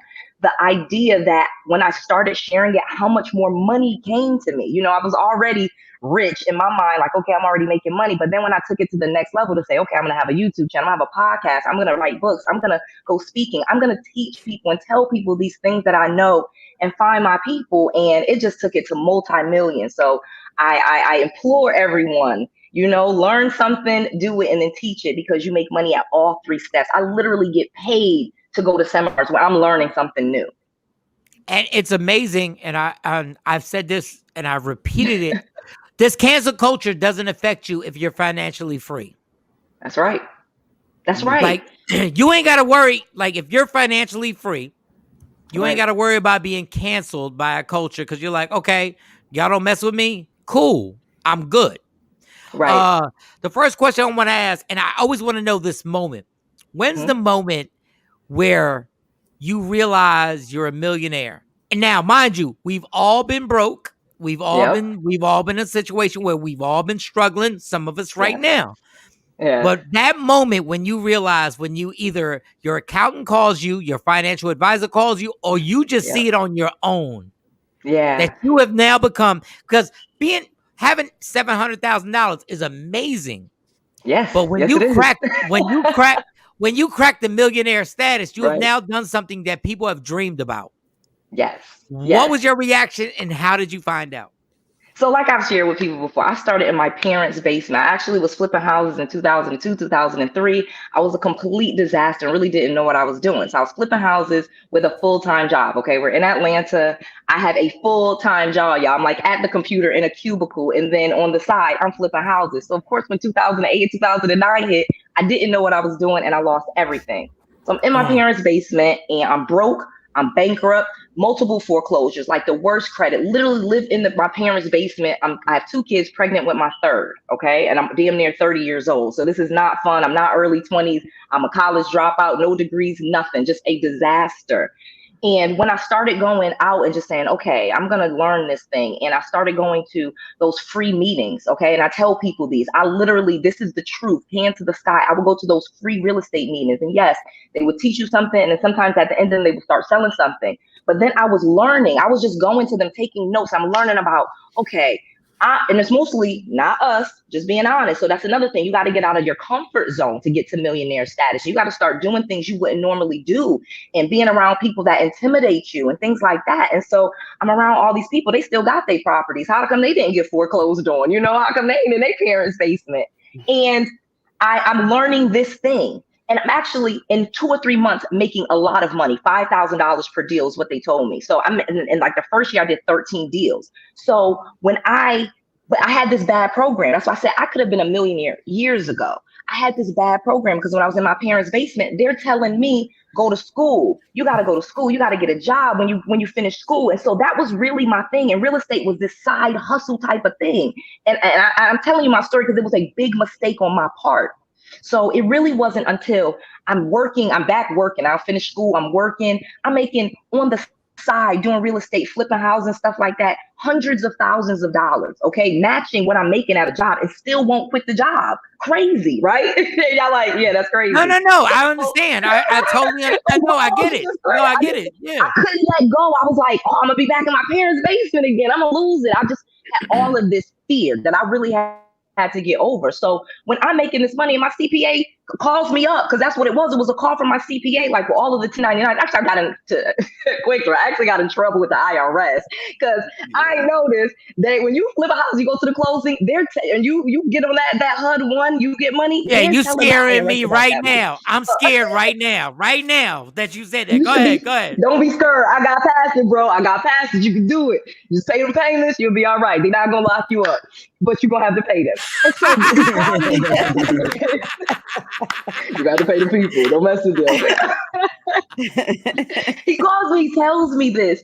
It didn't have the thing that it should have had because I still needed to do my inner work. That's why I said it was a great feeling. Don't get me wrong, but it wasn't what it was supposed to be because I was just not ready. But it was in that moment because he's telling me like on paper, you got these many houses, but it was in that confidence that I was like, okay, I'm going to quit my job. Like, I'm going to write this down. I'm going to quit my job. You know what I mean? And then that was kind of what gave me the confidence to do it. But here's the key. Like I said, it's for everybody. When I quit the job, I made like 3 times what I was making because now I didn't have that job. I didn't have that time. I could give my best to myself, my business, my company, give that all to me, not give it to Chase, not give it to Wells Fargo. So long story short, it's an amazing feeling. But you could have that feeling. And what I do know before you actually have it in your bank account. And that's really where it is. And that's how I kind of help people do it faster than I did. Because I was a complete chicken and took long. I could have been living this life. I could have been on first class. What am I doing? Now, Noel, let me because whenever I see, this is where I get intimidated. When I see somebody like you speak and I see other people giving knowledge and I'm like, but it's like all these steps. And I'm like, what's step number 1? Okay, I have $5,000 in the bank, right? Yes. And step number 1, and you go like, okay, I have the dream, I have the passion, desire, I'm willing to learn. What is step number 1 that you tell people to do? Get a business license. I said this before. You have to do just 5 steps, really. Get your whole business set up real quickly.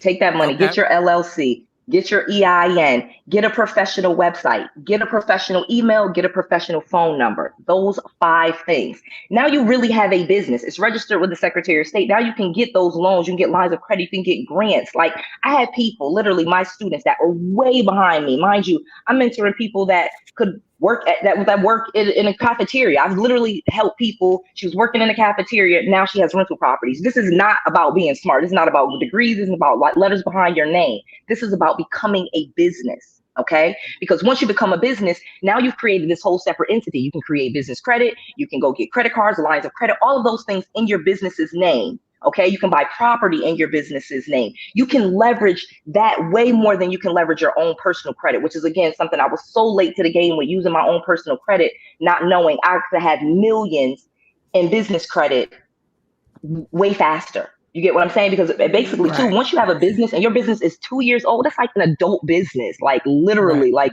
you start it and 2 years later, it's like that business is an adult as where a person has to be 18. So it unlocks. And again, people of color, women, certified minorities, we can get our businesses certified and they open. I mean, I could just show you literally, I can't get them anymore because most of them you have to be making less than $1 million a year. But if you have a business less than $1 million a year, you're a Black woman. Good God, I just literally, I don't even know why she made $17,000 a month in her own business and then they still gave her a $50,000 grant. Is it really that easy? Wow. Yes, I swear, I'm like screaming. Like, you see how excited I get about this early in the morning? Are you taking mentors, like mentees? Are you taking mentees? Yes and no. So we could talk. We could talk, Miss Mo. We could talk. It really is not difficult. And what I try to do, like I said, is $5,000 could get you so far. You really wouldn't only if that $5,000. And then if you wanted to do the next thing with the $5,000 to actually get some properties right now, Airbnb. You know what I mean? If you want to get into real estate, the easy, low-hanging fruit right now, anybody, Airbnb. Now, yes, you're going to have to put the properties together and maintain guests like that. But at the same time, Airbnb or Turo, they do all your marketing for you. You just end up with bookings. You know what I mean? And then you can just take it to the next level and start building your own website. But they will just give you business. Airbnb markets, people just on there. So you put your property up there, it's going to get booked. And same thing with Toro. If you have a car, you know what I mean? You put it up there, it'll get booked. And then you can kind of build the business and grow it because they do a lot of the marketing for you. Okay. And then after this, I'm going to open it up for everybody. Shawnee, Mo, J Black. And this is off the beaten trail right now. Are you single? No, you asked me this last time. I know. I'm asking. No. The last two questions. No, the last two questions I asked before. But I want to ask these questions again for people who weren't watching. That's true. I'm so sorry. You're right, Mike. Yeah. I forget. We know each other. And I'm like, what? You already know this. Yes, I am married with 5 kids. Like I said, when I was in my parents' basement, that was me and my husband. And he was with you. He was riding with you. Right with me, because we actually worked in the same industry. Me and him worked in the mortgage industry. And so when all of that happened, subprime and all that, we both got laid off. And so it was really, when I don't even give the brevity of how terrible that really was. Like, could you imagine as a grown man, Shawn, having to go to your wife's parents' basement and she pregnant and you got 2 kids and you don't got no money, you got bad credit, you don't got no, and her daddy and her mommy got to take care of you. I mean, that's tough. That is a tough situation. So the reason why that was not cool. The reason why I re-asked the question again was because you're a millionaire and we've had heated discussions. Yes. Is there a prenup? No. And he would deserve half. Literally, if he took half. Wow. It's equality, bro. It's equality. Like when I step into the room, love it. You know the question people ask me all the time, like, how you always in a room with white men? That's what they usually ask me. Like I have so many white males. I said, because it's equality.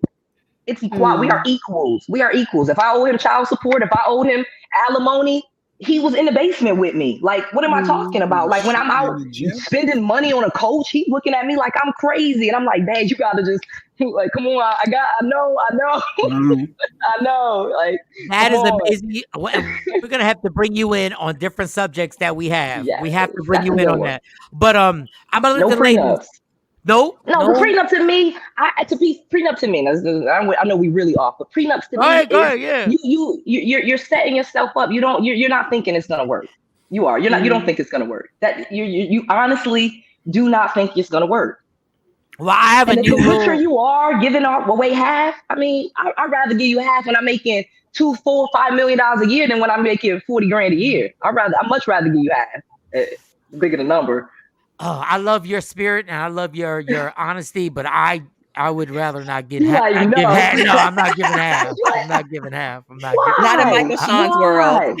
Michael Shawn? It would hurt my heart. Honestly, it would hurt my heart. It would hurt my heart. No, now understand. Like if we broke up, we're together. I love Stacy. We're together. She will never. If I had the money, you will never have to work again.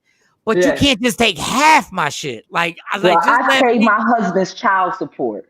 Me, woman, let me tell you. He don't have no money. He not. Oh my God! What are you crazy? Like what? No, call me and no issues, no drama. Not like drama. Like I'm gonna get rid of this. I'm gonna just give her some money. No, like legit. This is from here's the money. Pay for your kid. Pay her. Don't. Let's not even get into that. I'm my wife, my husband's second wife. That's my first, but I'm his second wife. So you got. No, you know what? You done picked my face. That is amazing. You pay your wife's child support? But now, in some states you're actually legally obligated to do that as the spouse. Like you're one now. Okay. Yeah, but that's why I wouldn't fuck with her. But what you're saying, but what you're saying does make sense. It does make sense. I'm not agreeing with it. It would hurt my chest. I'd probably die of a heart attack. I'd probably have a stroke in my liver. But here's the thing. Come on, Mike. You know exactly how to get it back. So I know. I know how to make money. Like that's the thing I'm not even worried about. Like what you said earlier, like the financial freedom. Doesn't it feel good to know? Like literally know. You know how to. I know how to do so many things that makes money. I got so real you guys estate. are really. You and your husband are really in love. Like y'all on a whole nother level. Like y'all on an apex of love. Like because you're like I'm taking care of that child support. It don't even. Level. That's the regular. No, it's not. Regular? No, it's not regular. No, there's love. It is love, but there's a higher level of love. Like there's Dipset and there's a lot. Then there's a lot. Okay, so if your wife has a kid and she brings the kid, you take care of the kid. What's the difference in paying the child support? The kid don't live with you, so it's the same. I guess if you got it, you got it. Yeah. No, you're right. You hear we gonna get it, or not. Even if we don't got it, we gonna get it. We gonna figure it out. I know you're reasonable. We're not going. You're not. What you gonna do if your husband get locked up? We ain't going to jail. Like we gonna pay this off. We ain't doing jail. No, We're not doing none of that. We're not doing any of that. And your child should have their money. Like you're right. You're right. So your rational thinking is amazing, and you've just schooled me. Go ahead, Mo or Shawnee's back. Go ahead, because I'm still getting over that. Go ahead. Y'all go. Y'all got questions. Well, one of my questions is just the effectiveness of piggybacking and how long should you allow someone to piggyback off of your credit? So what if the kid is 16? Do I still pay for the kid? Like, do I still? You almost done. Shoot, okay. I'm sorry. Answer Mo's question. My bad. I'm sorry. I'm sorry. Answer Mo's question. I got to pay. So I'm sorry. Piggyback on somebody's credit report. It's so crazy. So like I said, I was telling everybody, and I'll share again. So one of the ways that I had got my credit back together was my dad. Cars, like the ones that he had for a long time, and it really boosted my credit score up. And so after a while, as I started getting my new credit cards, then he started taking me off. But I don't know if there's a set amount of time. It's really just the kind of the credit score that you're looking for. I needed a 720, you know what I mean? Just for all of the things, 640 will get you what you need. I tell people, you do not need great credit. Most rich people actually do not have really great credit because they don't actually give a crap. But you 640 get you whatever. But I really wanted that 720. So once I got my credit score there, that's when I started slowly taking his off. And I still have some credit cards where we're on it just because the card is so old. I don't want to lose all of that history or show that off my credit report. So if he turns 18, right? Like goes to college, should I still yes. I should yes. still. Okay, next question. You got it. Like, and that's how you get more. I swear. And it's gonna sound crazy. I was gonna sound crazy. I wish my husband had more kids that I had to pay child support for. Jesus, it pushed me. You're amazing. It pushed me. Like it pushed me. Like how they say, like, I wish I had more. I swear. Like looking back, I wish I had more because I would have really. Well, do you have sisters? Do you have any sisters available? I do have a sister, but we know she's not available. Do you have a cousin, a first cousin that's kind of like you, like kind of? I might talk. I might. Okay. But you want to prenup. Y'all ain't trying to. Yeah, I want a prenup. I'm scared to death. Go ahead, Dave. Like that. I'm scared to death. I have one more question. Yes. So I just recently. So she's 19. No, I'm playing. Go ahead, Mo. Go ahead. So I just recently got a new lead on a property. I do not have my a business license. I don't have any of the things that you just mentioned in terms of getting started with purchasing a property. What would you say would be the best way for me to do that if I don't have that in place and there's an opportunity for me to purchase an investment property?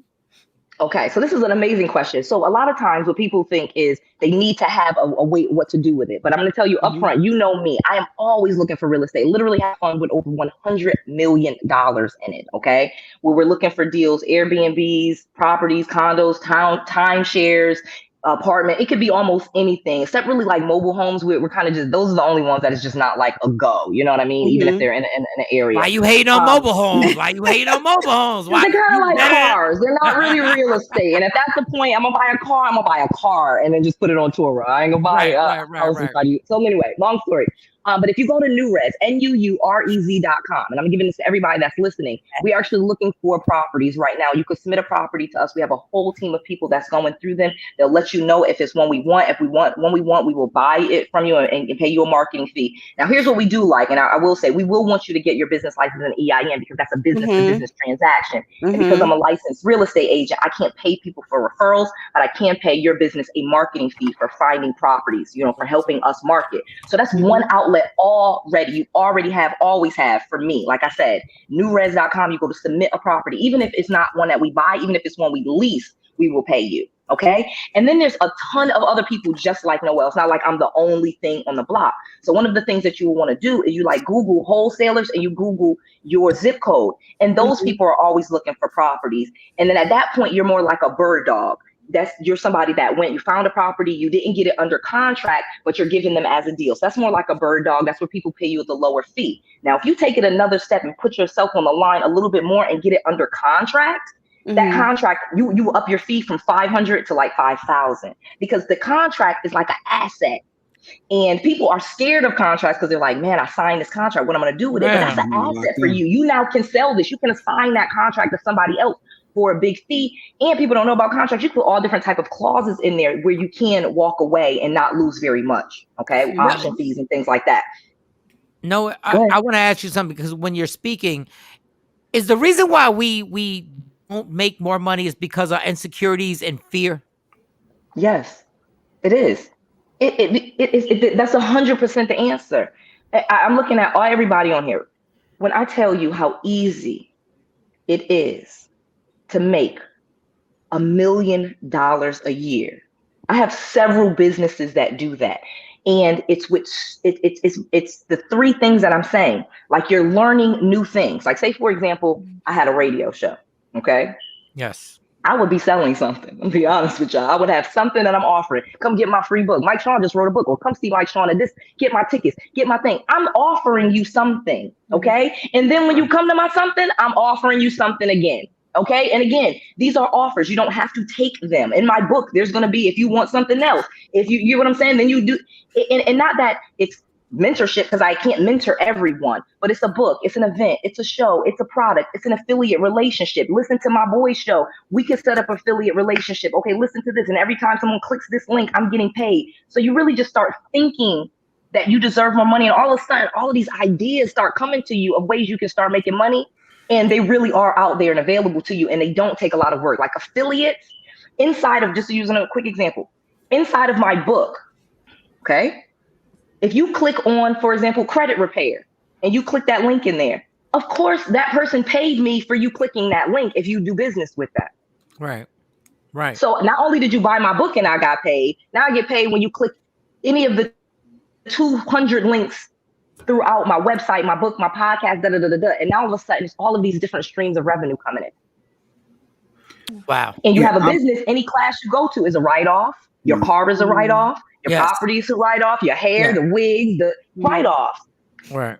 So I have a small business question, but just want to give you credit with the piggybacking with the authorized users for the credit card. I did a couple family members, added them to mine, and their scores jumped up. One of them is high as 690 now. So when you add people on, that works. Another thing you did that said that I followed and it worked for store credit. If you want to build up your personal credit, you want to get a card, but you don't want that hard inquiry.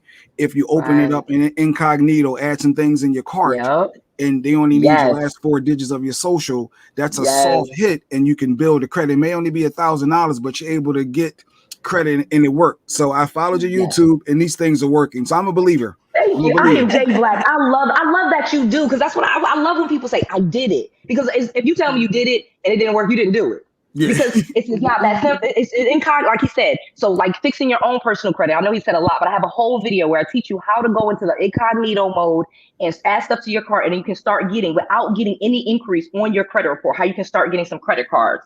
And then because then it just grows. It really does. You want to avoid those hard hits. So that's why that people interest. But for the small business, so I'm about a year into a small business.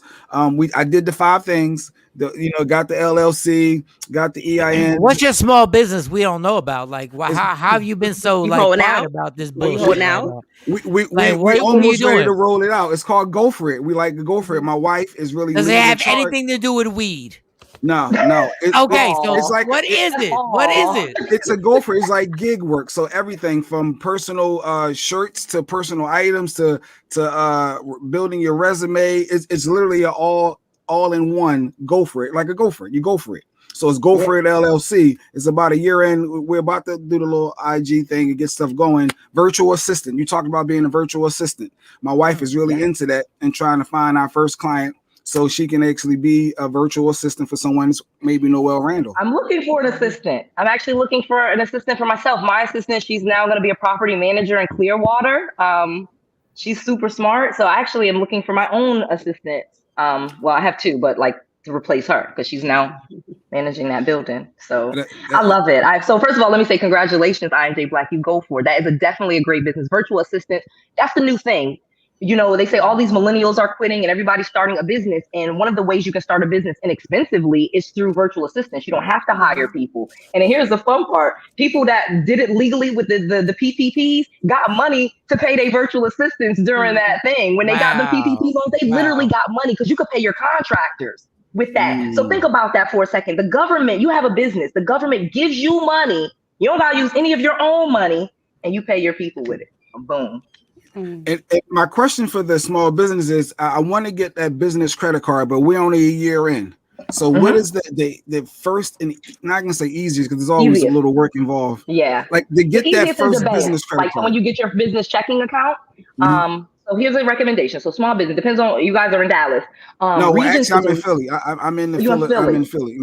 Okay, sorry. So I don't know if y'all have Regions, but Regions is a really good bank. So here's just a general oversight. You don't want to go to your biggest banks. You don't want to do the Bank of America, the Wells Fargo's, the Cities when you're a smaller new bank. Your mid-sized banks like BB&T, Regions, PNC, like that, you know, that middle level, that when you get a business checking account with them, you usually do not have to have the business 2 years for them to offer you a business credit card if you have decent personal credit. They'll usually, and they'll tell you like, and you could ask like, if I have decent personal credit, will you give me this business credit card? And a lot of times they will say yes. I know for a fact Regions, and the business doesn't have to be 2 years old. I've had students go do this, and they may only give you $5,000 as your first credit card. But here's the first that like they usually double it in like 6 months if you call them and ask them, like double it. Like, so the easiest is where you get your business checking account.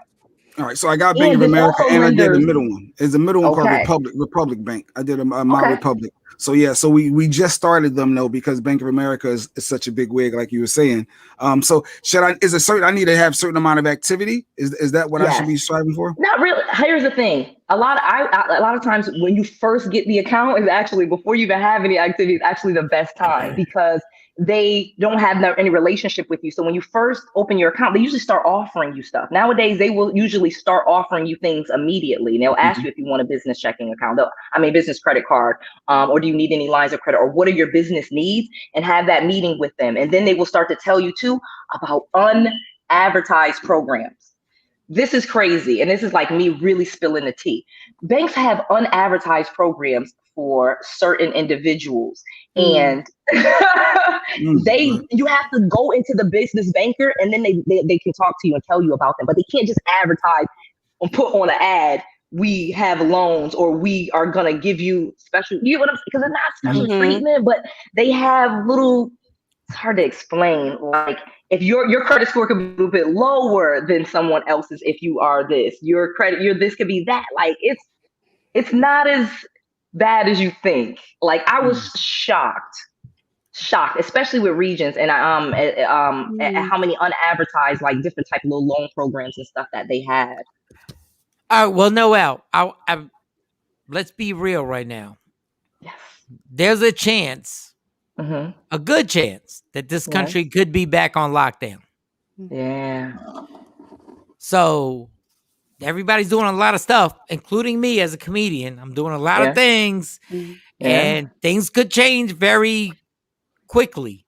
Yes. So some of the advice you're giving, do you are you worried about, like, if you give this advice and be like, but let's be clear, right? If the country shuts down, if the country shuts down, everything I said to you, no, and everything is not. So here's the thing. At least what we do have is, I've been through COVID now. And when I went through COVID, I had a lot of students. So a lot of people that were not me. You get what I'm saying? So it's not like I'm just saying, oh, this is what I did, and this is awesome. This is awesome stuff. I'm telling you about people that had just started their business in February, and this happened in March, and they're crying to me like, wait a minute. And then too, why am I going to pay you for mentorship and I can't do these things? So think about that for perspective of who I got to hear from and what we got to solve for. And there was a lot of things that people just don't realize that happened during COVID. They happen all the time. Before COVID even happened, I have some millionaire friends that was telling me about different disasters that had happened that to me weren't disasters, and they had picked up some really big checks. Right. And I'm being 100% honest. Like this has been on pandemic. This has been going on before we even knew. We just late to the party. There's been that PPP and stuff. I had one of my friends. He's like 70, old white man. He already knew about that. He was like, yeah, when the something flooded and such and such, I had got something, and he wasn't even affected. You know what, Noel? That is amazing. You said that because I just thought you just cracked my skull. These PPP loans didn't just start. You just cracked my skull. They've been here. They've been here. They've been here. You just cracked my skull. Like literally, I'm like, oh shit. Yes, they weren't just developed. Oh my god. Oh, they were not just developed. Like I said, this dude is 7. He was like, and then you're gonna hear, and you're gonna be able to go to SP. He's telling me about it before it ever came out. He's like, I'm just watching it. When he's showing me USA Today, he knew, and he knew it was coming, and he was like, oh, I did this. It was like the 4th time he had got in on some disaster money in Florida, and I'm like, what? Wow. I feel so crazy right now. Like I gotta pause for 1 second. I'm like, oh shit, we really thought PPP loans. We really thought. Yes, we did. We really thought that was new. We really thought they. What? Can you speak to the right? Like a lot of people were about to lose their homes because of the pandemic relief, and they pushed everything back through August. I guess in your investment world, like with that off, and people can lose their homes. Can you speak to that a little bit? Yeah. So that's a little tricky one for me, because at the same time, that's for me as a real estate investor. And I know there are people going to lose their homes. Unfortunately, I'm going to be getting in the wind, trying to grab up as many as I can. That's what we're doing, like raising all this money, like hedge funds and black. And we get all our money together so we just start snatching up those properties. And that's going to happen. That is going to happen. And so we are going to see more foreclosures. I don't think it's going to go to the level of 2009 because they are just decided to spend more money to kind of keep us out of it. But we are going to see a big increase in foreclosures once all of this relief ends. We're going to see a ton of people that don't want to be landlords anymore because people have not paid them. And it's opportunity. So it depends on which side you're on. Like I said, last time this all happened, I was in my parents' basement and it wasn't pretty. But then when being on the other side, it was just money. So it depends on which side you're on, and I'm just gonna be on the winning side this time. And so now that, and I'm glad you brought that up, because now that we're in August, and I know that they're lifting a lot of the moratoriums. What is that going to look like for investors, like in terms of opportunity? And I use the word loosely, opportunity, because I feel bad that people are potentially basically losing their homes. But what is that going to look like for the market? Because right now it's such a buyer's market in terms of homes. Seller's market. I meant to say seller's market, because it's a seller's market. Yeah, it's such a seller's market right now. Prices are through the roof. That's going to help, because honestly, remember, when houses go into foreclosures, what are they trying to do? They're not really trying to sell them at the biggest profit. They're just trying to cover the more money that they've made. So people have they are losing. So think about it. The person put down a down payment and even if they've only been making payments 2 years, they don't owe as much as the house is worth. They have some equity. And most of the people are going to just put their heads in the sand and not try to sell the house. They're not going to try to get rid of it. They're just going to let the foreclosure happen, because most people, when something bad has happened, we just don't do anything. It's like it's easier to just ignore it. And so, yes, a lot. I don't think that, like I said, it's going to level prices out, because prices in some places are ridiculous. Some of what's going on, we know, is completely ridiculous. People standing in lines to buy new construction houses, offering $40,000 and $50,000 over the asking price and having no equity in the house when they buy it. All of that is ridiculous. That's bubble stuff, and it's going to pop. You cannot buy a house for more than it's worth just because other people want to buy it too. That's stupid. Getting outbid. I kept getting outbid. And y'all all start fighting over a shirt and then say, "Oh, I'll pay 50, I'll pay 100, I'll pay 200." Who would do it? Would you go to Macy's and do that? So why do we go to real estate market? They're doing it, but Noel, they're doing it every day. They're doing it every single day. Like when I was in the market for a house, it's like $350,000. Okay, guess what? The Johnson said 400,000. They're doing it every single day. So I'm asking, like, the bubble, is it gonna pop with the mortgage? Yes. It's gonna be a burst. It's not gonna be as devastating as 2009. But saying this is somebody literally with a master's degree in economic development from Penn State. Okay, so this is not even this is real estate and education. Yes, it is going to pop. If you are dumb enough, and I'm saying this politely and with all love, if you're dumb enough to start going in there just because you really want a house and overpaying for it, you're not going to win. You need to wait or find people that are having a problem. They're behind on their mortgage. They're losing the house. It's falling apart. Some type of issue where you can get the property at a respectable price where you have some equity. Buying a house with no equity is stupid. Wow, you got me scared. Don't be scared. Don't be scared. Because literally, I'm telling you this, and Noel is buying a new construction house. I'm supposed to be closing next month. So question on that equity. You just overpay it. Question on that equity. Coming up on 2 years in a new home. And you have about $80,000 worth of equity already in the house. Would you sell? Yes, I would. I don't keep my houses very long. In this market, I turn my houses like 3 to 5 years, and I sold a bunch of houses. This is the market to sell. The issue though is where you're going to live. If you only have that one house, that's a big issue.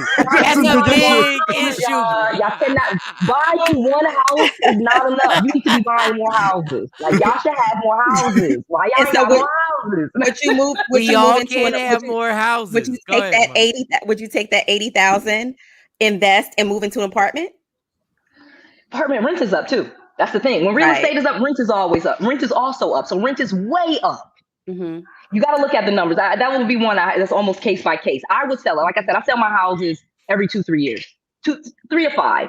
Some of them I've sold less than that. Like this one here. You see, my son is now in here. I told him I was going to raise them, and they got. Long story. So, I love what you see walking around. They want to make a cameo. Yes. So. It depends on where you can rent, or if you have somewhere that you can move into, or things like that, and consolidate. That would be super smart. If you could literally, especially I don't know you, but if you like single and you could like get that money and then move into somebody else and then buy 2 or 3 houses with that money, that's the lit. That is what you should be doing. Because you can take that 80,000 and turn and flip that into easily 4 pounds. Easily, like I'm lowballing 4. Now, Noel, you're a financial wizard. And you've done your thing. I just want to say this. Also, as a couple therapist, you could really make another $1 million. You think? So I'm going to ask you 2 questions. Okay. Number 1, in your relationship, do you cuddle? How important is cuddling? Cuddling? Yeah. I don't cuddle. We don't cuddle a lot. I'm not a cuddler. Why am I not surprised? Go ahead, why? She said she's willing to make concessions. That's not really. I'm about that. Here's the thing. You're gonna laugh. I'm about that action, balls. All right. Okay. I'm about that action, balls. Okay. Don't come on 6 a.m. to cuddle. I'm not playing with you. I love it. I'm not playing with you right now. Okay. I can't believe you said that, but it's the truth. So. Okay, so one key reason why your relationship has lasted. 1. Ooh, commitment. Like you there's every day is not awesome and nothing. You know what I mean? And it's definitely that TD Jakes. He has this thing. It's about a commitment. If you don't have a commitment to something, you're not like, this is what I'm doing. And there's been times I had to literally say this. This is what we're doing. I'm not gonna quit. I'm not going to stop. And I do that with everything, my marriage, my kids. Of course, you have problems with your kids, the dog. I have a puppy that's not even potty trained. We're not going to stop. You think you're just going to pee in the house? Like you just cannot. You got to have that attitude. Like I made a decision and I remind myself, one of my affirmations is I make good decisions. And my husband is one of my decisions. Yeah, it is. God damn, girl. Right? So how do you juggle? Because I know you said that you have like multiple business. I'm pretty sure how do you find you have children, your mother? Did you see the nanny run past? I saw that. Like the nanny came and got the 2 twins. So I do have help, of course. As you grow, you bring in more people to help you. You have an assistant, you have VAs, you're gonna need help, and you're not gonna do this all by yourself. And I think one of the problems is most people don't like asking for help. And to be a really confident and strong person, you also have to be vulnerable. And I had to really break myself down to get to this next level and accept help. I would often people say, I'll watch your kids for you. No. Or my husband will make a face and I'll be like, okay, I'll stay with them. You know what I mean? Just not strong enough to say, I'm going to take this help. I do need your help. I do need you to watch these kids. I do need you to do that. And accepting and being worthy that you're deserving to receive that help. You are worthy and deserve to receive that help. They want to help as much as you need their help. My sorority sister tells me that all the time. She's like, listen, I'll take the kid. Like, just, and then it's, let her. I had to learn not to feel unless you bad. think she's going to stab, I'm going crazy. Unless you think she's going to do something to, she's probably not. You know what I mean? So yes, let people take your kids. Let them be around different people. Let your husband go do his own thing and you do yours. So Noel, you are absolutely amazing. Amazing. In every aspect, I love this. From financial to like relationship status and everything like that. If you want to say, go ahead, Jeff. I was just going to take this leap of faith right now. I'm going to take this moment. My wife is college educated. I want her to be your VA, and I'm naming it right now. I'm claiming it. Okay, all right. You have my personal email. If you don't, Leah does. And you have my personal email. I really am. I interviewed a couple of people. I haven't really found that fit. You know what I mean? And the fact that she has a whole company that actually helps me, because then if I give her 100 things to do, she got other people she can ask me. I don't have to hear like, hey, it's too much for me. Bam, done. That's actually a really good thing. And I would love to support. I would love, I feel that's another thing. I'm gonna say this real quick before we get off. I know, yes, take your family, your friends, your cousins. You will be shocked at how many people worked in my business that was my family in the beginning. And all of them did not work out, but I did. I took them on. I took my brother and my sister, you know what I mean? And you don't have problems with everybody. You might as well take the people you know. No, that's amazing. And listen, I'm not that responsible. I got to take a black and mild break. At the end of the day, you're amazing. No, you are you're absolutely amazing, and we want to have you back as much as we can. And thank you. Is there something that you want people to hit you up on, or you want to? So if everybody, please watch the YouTube channel. We got some great content coming out, and I'm actually going to start doing a new interview series where I'm going to be interviewing my pro athlete friends and my multi-millionaire friends, and really letting y'all see that a lot of the stuff that I'm saying, this is stuff somebody said to me and I'm just regurgitating it out of my mouth. Some millionaire told me, I did it, and now I'm saying it, and it just becomes a part. So I want to just start introducing people to a lot of rich people that are very regular too. No, not just all NFL, this, that, and the other, but just some rich, like you, Miss Me and Miss Mo, like we just be in first class, walking past people and they don't understand. not before Noel, you not. Right, not before me, you not. We so appreciate you. We hope we can have you back on the show. Please, everybody, understand. Don't be scared. Don't be intimidated. Do what you have to do. Noel Randall. Everybody clap it at runtime. What's up? We're going to take a break. Black and mild break for me, y'all. Yeah, y'all. What up, y'all? It's Michael Shawn from Michael Shawn and the Takeover Legends. And just in case you missed the show, check this out. Hey, did you see Akon? He was in the news. Akon apparently had his car stolen, car jacked, and he ended up calling 911. And basically the 911 operator kind of checked him a little bit. Did you hear about it, Mike? Did you hear it? No, I saw it. How did 911 operator, if somebody stole my car, how's the 911 operator? How do I get checked? Because he I guess said he's carjacked, and she's like, no. There wasn't no carjack. You just had your car stolen. Like he's trying to call for help in the moment. I just play the clip. Hey, yes, how you doing? Yeah, I was just carjacked at the gas station for my Range Rover. And what gas station? What's the address? The gas station is 761 Neiman's Marcus. But I have a tracker. Listen, 761 Neiman Marcus is not a street in the city of Atlanta. What's the address you're at so I can get a police out there to you? And what's the name of the gas station? Oh, no, I'm sorry, ma'am. This is not the gas station. This is where my car is actually parked because I have a tracker on it. What gas station you at? Have you made a police report? Yeah, the police is on their way, but they've been on their way for a whole hour. And you say you were carjacked? Yes, ma'am. At gunpoint? No, I wasn't at gunpoint. What happened then? I was literally getting gas, and they just jumped in the car. And That's not a carjacking. That's not a carjacking. Oh, okay. Someone stole your car. Yes, ma'am. What are we doing? First, it seemed like she was nosy, like it wasn't a 911 call. Where you at? What's your address? I'm not getting fired up this early. I'm not getting fired up. Like Jay already did it to me. I'm not getting fired up this early. No, Mike said, son. What was you thinking? What were you thinking? So it just felt like she checked him. I don't know what it was. God, man. What I'm gonna say is gonna be just ignorant. It's gonna be ignorance on top of ignorance, but it's gonna be true. But everybody's just gonna take it as ignorance. Like, no, see, I gotta know now. Just speak it. I'm curious. The last person you want to call on 911 if you're black is another black person on 911. That's the last person you want to call. Especially Auntie. The last person you want to answer the phone is another black person. Aunt Lunell. That was Aunt Lunell. Technically, that's not a carjack. That's a.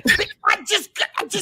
Your GED ass got this job because you didn't need no goddamn like levels of. He just said he was like, yo, there's a tracker on the car. So I know where the car is at. Yeah, but where did you get? Where did you actually get? Where did you actually, you stupid bitch? Where did you get them there? Where did you get? And where did you get them there? And technically that was in your car. How many kids you got, bitch? That's not there. I bet you don't know none of their dads, do you? Now they all laugh. They all laugh. That's why I'm sitting here and shut the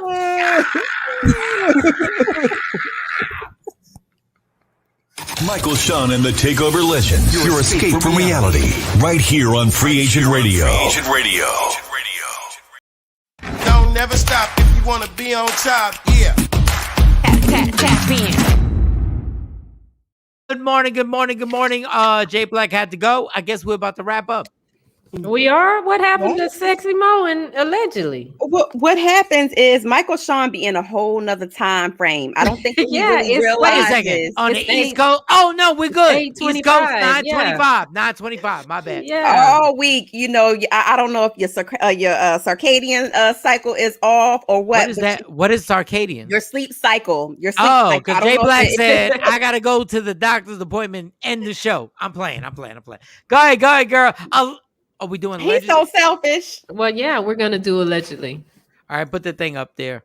With Sexy. Shout out to our guests. Like, yes, dropped a whole bunch of gems on there, and I was like, I'm overwhelmed. I took notes.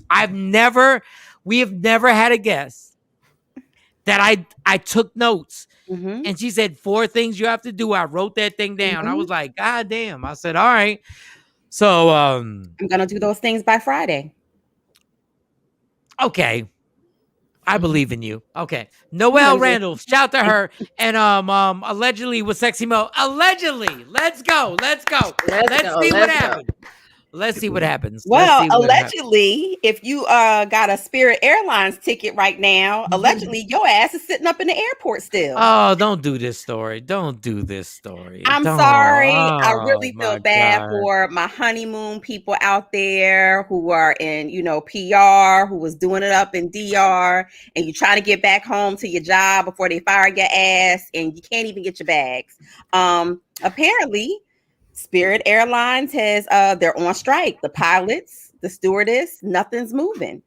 Don't call them stewardess. They're flight attendants. And understand you flight attendants and you pilots, air specialists, and you have treated us Spirit flyers like shit for quite some time. And now, have they? I've never had a bad experience on Spirit. I only fly Spirit if I have to, like if it's a must. If there's no other way I can get there, that's the only time I'm flying. No, it's not I don't like. No, I like Spirit. I just don't like the attitude that when you get on there, we all know we're a team. We all know we're not American Airlines. We all know we're not Delta. And then sometimes y'all get bougie when y'all on there, y'all flight attendants. Like y'all start treating people crazy. So now it's your time to try and get the same. You want better respect out of the owners, but y'all kind of played us as just being flyers. It ain't no kind of y'all did. Ain't no allegedly. Y'all did. They do. They did. Like y'all had jokes on the when they do the whole thing when the masks go down and all that other. They really got jokes. They'll be like, "Well, since you're flying here, we know you can't afford sir." They've said that. Oh, really? They do they crack got jokes. jokes. That's it. They got jokes. They got get jokes. the money. That you be offended? Yo, I'm not offended because I'm like, I already know. I just booked my flight 7 hours ago. So I'm like, yeah, I'm good. But then you got a family who booked their flights to go to Six Flags or whatever, and you're downplaying what they put their money towards. Right. Like it's always just me on Spirit. But then when you're like, oh, so since you're here, you know we don't have Wi-Fi. Laugh. FYI, if you want a soda, you know you're gonna have to pay for that. You know you're gonna pay for it because you're on Spirit. Yeah. While you spit. And I'm like, okay, so that's bad? No, it's disrespectful to the people who spent their last dime to get on here with their family. And I'm sitting there going like, okay, y'all taking a little too far. Seven people in your family, and you've worked hard and saved your money all year to buy a ticket. Everybody's excited to go. And then you get on the flight and they got jokey jokes about the fact that you couldn't really afford to go in the first place. I had to work one person. It was the one thing. Let me see if I can say this right. They were like, we have first class. Oh, I mean big seats because we only have big seats. Yes. And I'm like, they just cracking jokes. No, but I'm sitting there going like, wait a second. The big seats cost extra. Yes. They're like $50. So there are people sitting in the big seats right now that you're clowning. And I'm sitting there going like, I don't care. It's just me. But I'm sitting there going like, I want to sit in the big seats. Can we sit in the big seats? They only $50. If I got like a family that's sitting there, I'm like, wow. I said, y'all really wilding out. Like you got your wife looking at you like you couldn't get the big seats though. I mean, but you only on the plane for so long. Is it really that? Is it really that serious? If you have your kids, it really is that serious. Shawnee, you know, you got your girls. We've flown Spirit before to Vegas. And I fly Spirit all the time. But I'm saying like not after today.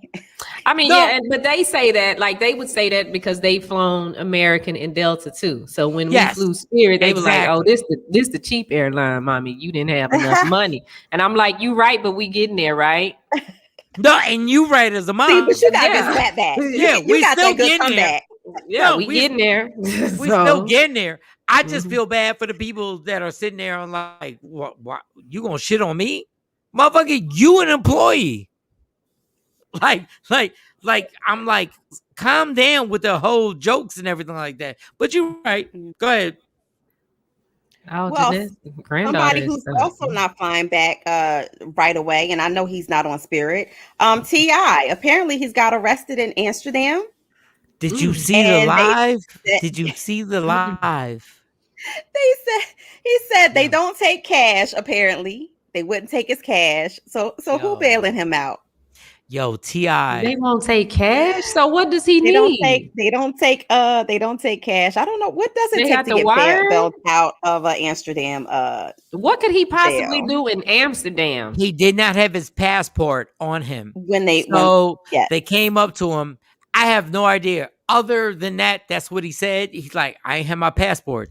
When I tell you, he said they did not put handcuffs on me. Yeah, they just opened the door and said, come on in. Come on in. And he said, okay. And he had his cell phone and he was on live. And I was like, yo, T.I.'s in jail. And he was like, yeah. He took his money. He still had his money on him in his pocket and had the wad. He was like, we gonna get out of here. So shout out to T.I. Can you imagine if that happened over here in the States? No, I just idea. Yeah. But shout out to T.I. for getting out of there. Well, I'll tell you somebody who's not getting out of jail right now, and that's R. Kelly. So, we've been following the story. I told you the two young men who are alleging that, hey, he touched me too. The judge is actually allowing them to be added into this indictment, this current case. And now he's crying broke. So, of course, because the civil suits are coming. people are coming out the woodworks with the trying to set up the civil suit. And so, of course, his attorney is addressing the fact that, financially that Robert is not secure any longer and that he has no finances. Okay, are we going to just tap out? Is everybody going to be like, it's over? For R. Kelly? Yeah. Are we? I mean, it's I think over. he should go ahead. They should, definitely have the trial, especially for the young girls. So they're going to have it. And the judge bashed not too long ago, like during the preliminary work, she bashed the attorney for the other side for the prosecutor for saying she continued calling the young ladies girls. He did this to the young girls, and she said, I'm not taking sides, but we're not going to do this. They are young women. They were young women when it happened. And so we're not going to make these women out to make it seem like they were just like these young girls that this happened to. Okay, if you had like $5, if we bet $5, are we ever gonna see R. Kelly free again? 5.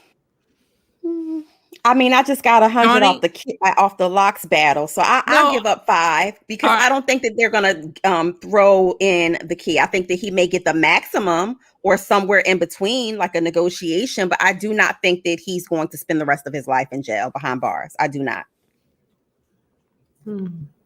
I don't. So when do you think we're gonna see him? Oh, we probably won't see him for quite some time. 10 to 15. He's not gonna be out. I would say I would give it 15 years. Wow. Concurrent. I think that they'll run his whatever that he gets. I think they'll run it concurrently. Yo, the fact that Mo knows about concurrent, that's a whole nother different. Okay, go ahead. I've sat through a couple of indictments. The fact that Mo knows concurrent. The fact that Mo knows he's not coming back. Why? It's concurrent. I mean, if they run it concurrent, that just means that on each count, if they're giving him, just for the people who don't know, you may not have had a past life. But, if they do that, that'll be beneficial to him because then each and every one of those counts. A better question. Yeah. Women. Are we not, we're never going to see R. Kelly again until our grandkids don't even know who he is.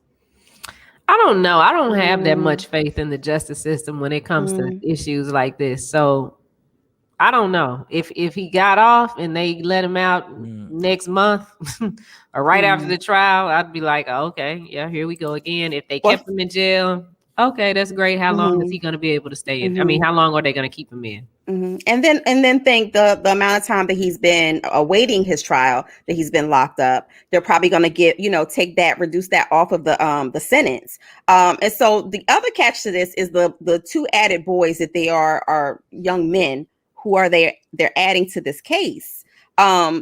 Is that going to stick? Is that gonna affect the case in any way? Because he's claiming that the jurors that they've selected are homophobic. So he feels like that this is going to count against him if they are adding these boys or these young men rather into this case as well, because he feels like it's going to make the jury a little biased. And I get that, but I don't think we're ever going to see R. Kelly ever free, ever.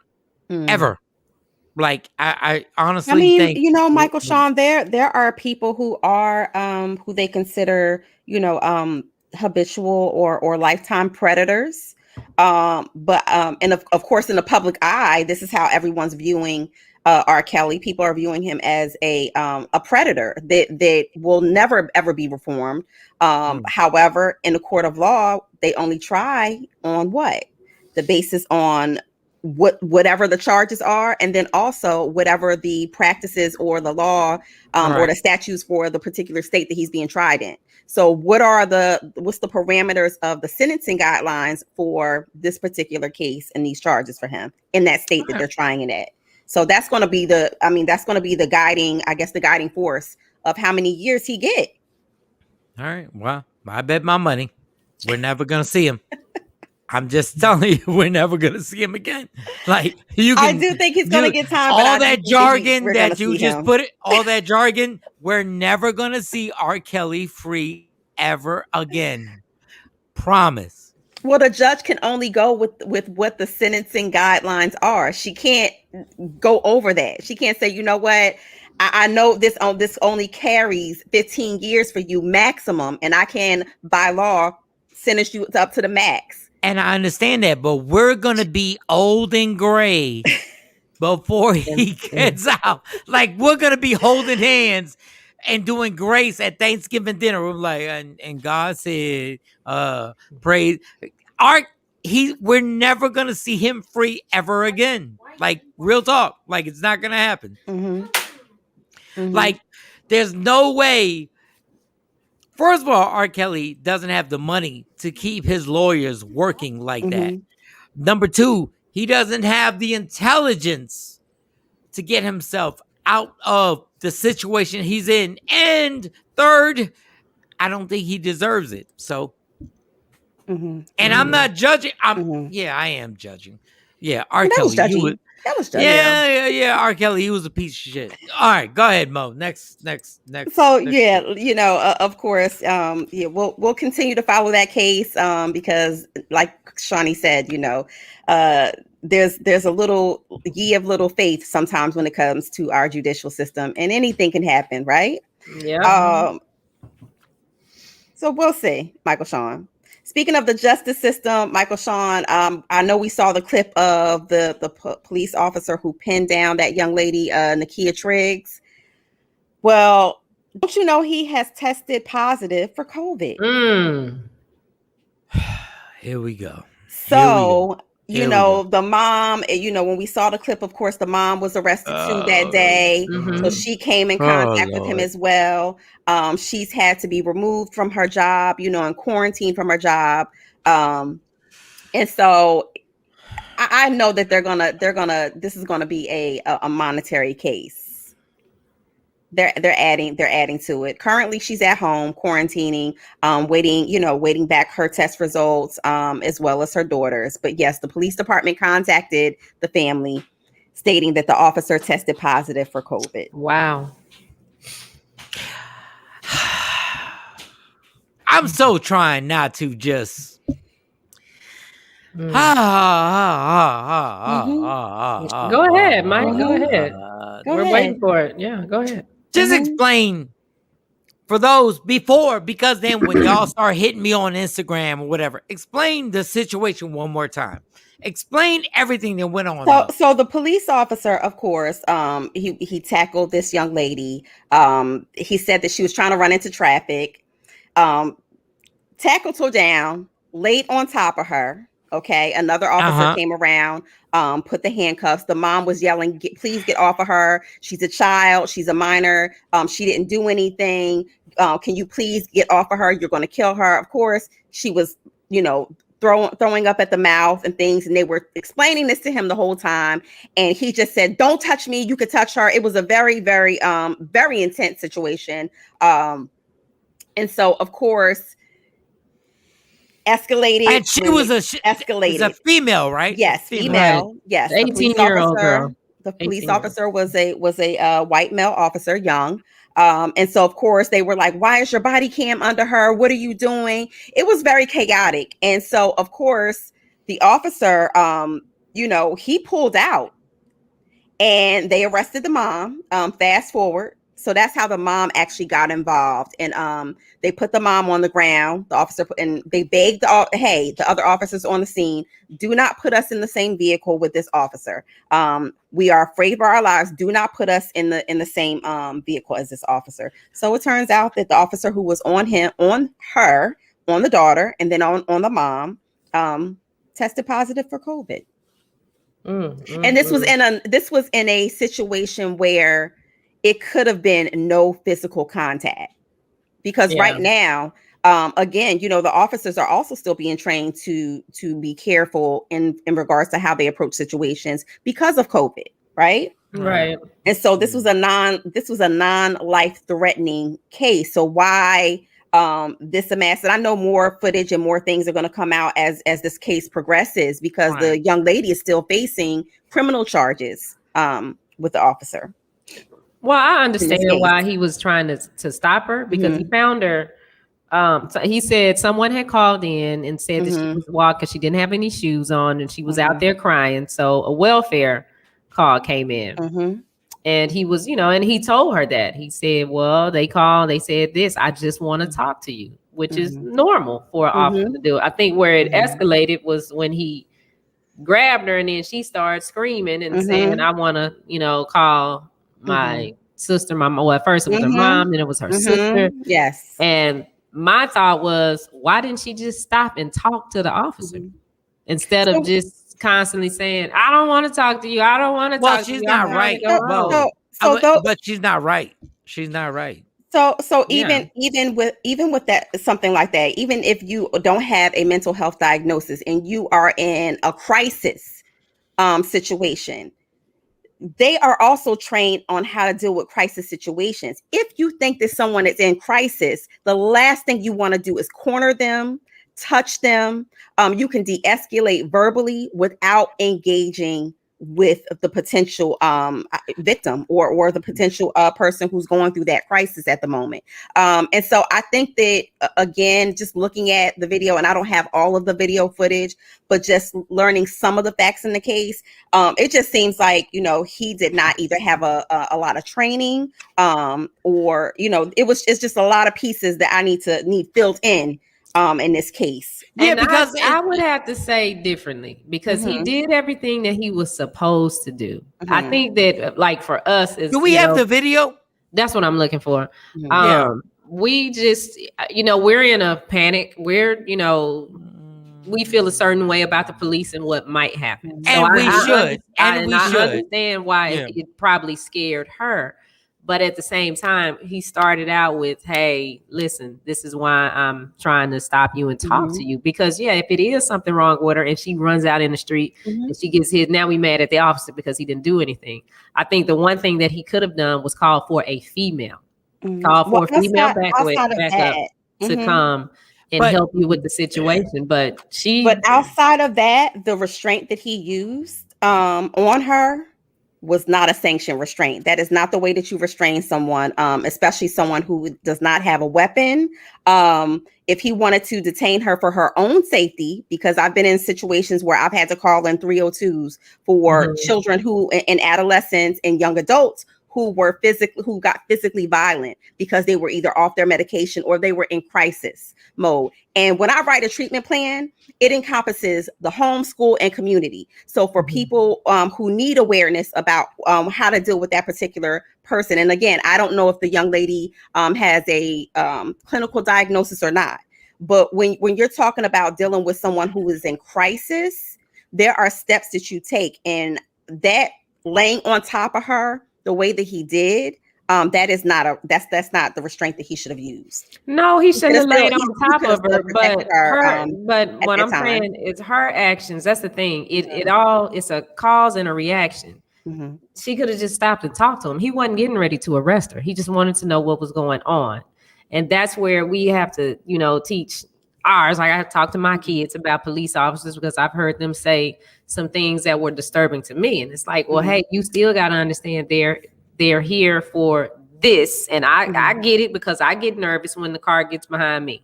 It's like, oh shit, here we go. Not with my kids in the car. Not today. So I understand that. But yes, he was wrong for getting on top of her. Not in a crisis situation. But that's why. But that's why we need the video to actually see what we're talking about right now. Like, do we need? Let me get it. Yeah, just to see actually what was going on. Oh, but y'all keep talking. I get it. No, because and not for nothing, I do want to say this too, because there have been times where I've had the 302, which is a code for calling in police officers to make an assessment of whether you have to go in for a psychiatric evaluation. And so, there are times where I've done that, and I'll tell you, I've had a young lady who couldn't probably weigh 70 pounds soaking wet. But when she didn't have her medication, she was like a linebacker. She was strong.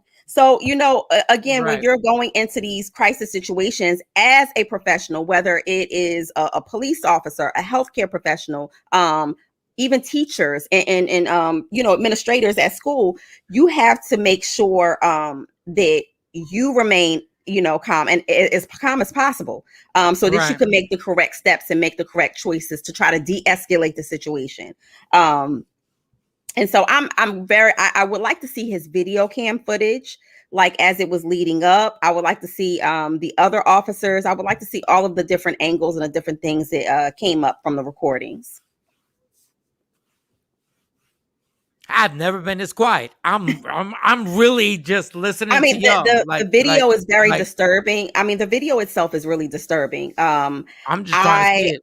I sat and I watched it, and what was a major problem that you had with it? What was the major problem? So one of the problems that I had was when he had her in that particular restraint.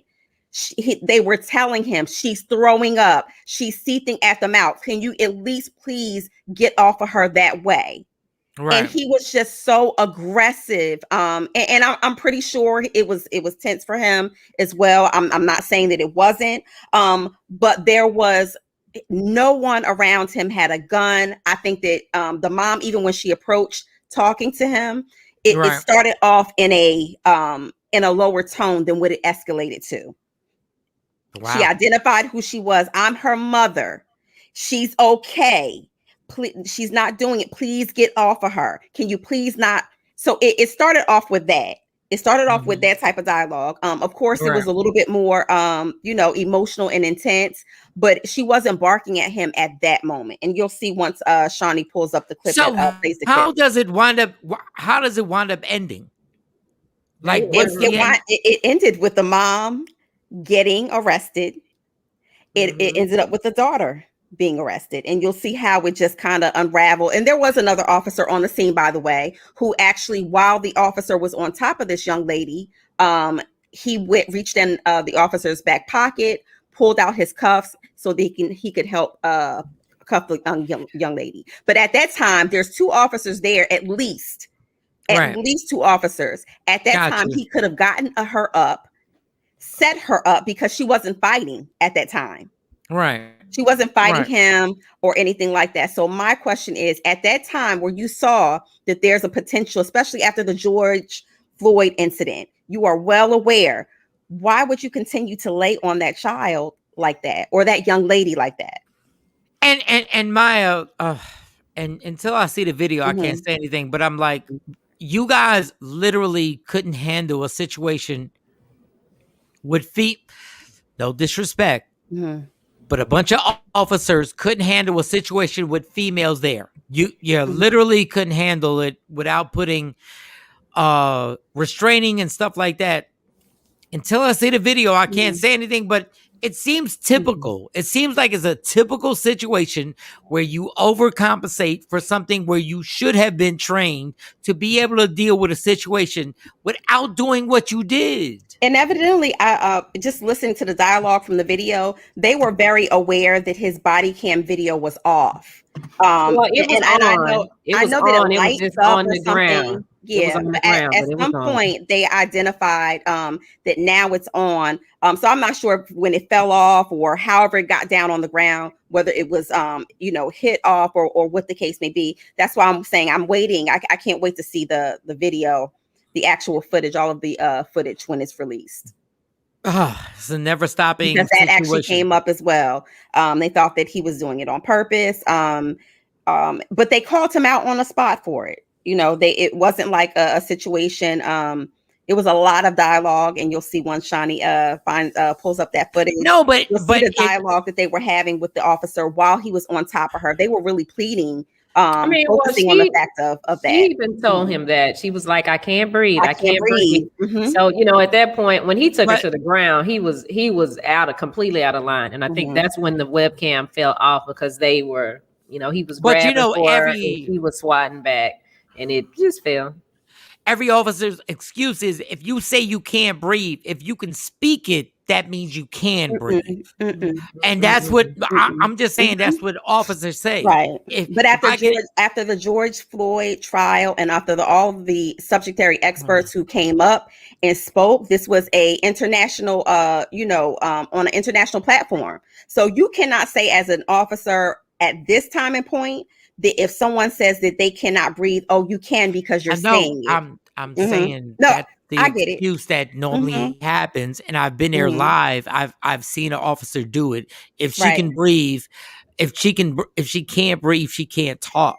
I've seen it for myself. Right. And I'm not taking any sides on this. It's just when we see the video, and once we see the video, I'm gonna be like, oh, they were wrong. And I'm not, again, as an officer, when you're trained, I know there's different trainings that you go to for not just arresting people, but you also go through de-escalation, making sure that that's the first thing, rule of thumb, is that you're on a scene, you find out what's going on, but you also want to de-escalate if it's a wellness check and you're thinking that someone is maybe a danger to themselves, because they never said about a danger to anyone else. Everything you said is 1,000% correct. And that should be how it goes down. But it's not. It's not. They don't de-escalate. They actually raise the bar. Ooh, thank you, Sky. They actually raise the bar and they go like, okay, we're going to take it higher now. No matter what we say when we're in that situation, the escalation goes higher. And you go like, wait a second. The de-escalation, it never happens. It never, ever happens where somebody goes like, all right, let's slow down. Everybody fall back. Let's see what we can do with this situation. And I still haven't seen the video, but I'm telling you, every single time, it's never de-escalated. And, It's just one of those things that, you see things. And again, when I saw it, I was. Somebody sent me the link. Go ahead. Yeah. When I saw it, I was not only. Yeah, I have the link, but we just got to get it up, people. That's the thing. It's good. It's good. It's a thing. It's a process, y'all. You can't just send a link. Oh, no, I know. I'm not talking to y'all. I'm not talking to y'all. I'm talking to the audience. So, and even just see, Michael Shawn, you just started watching it, but just watching it in full of what's already out there. Let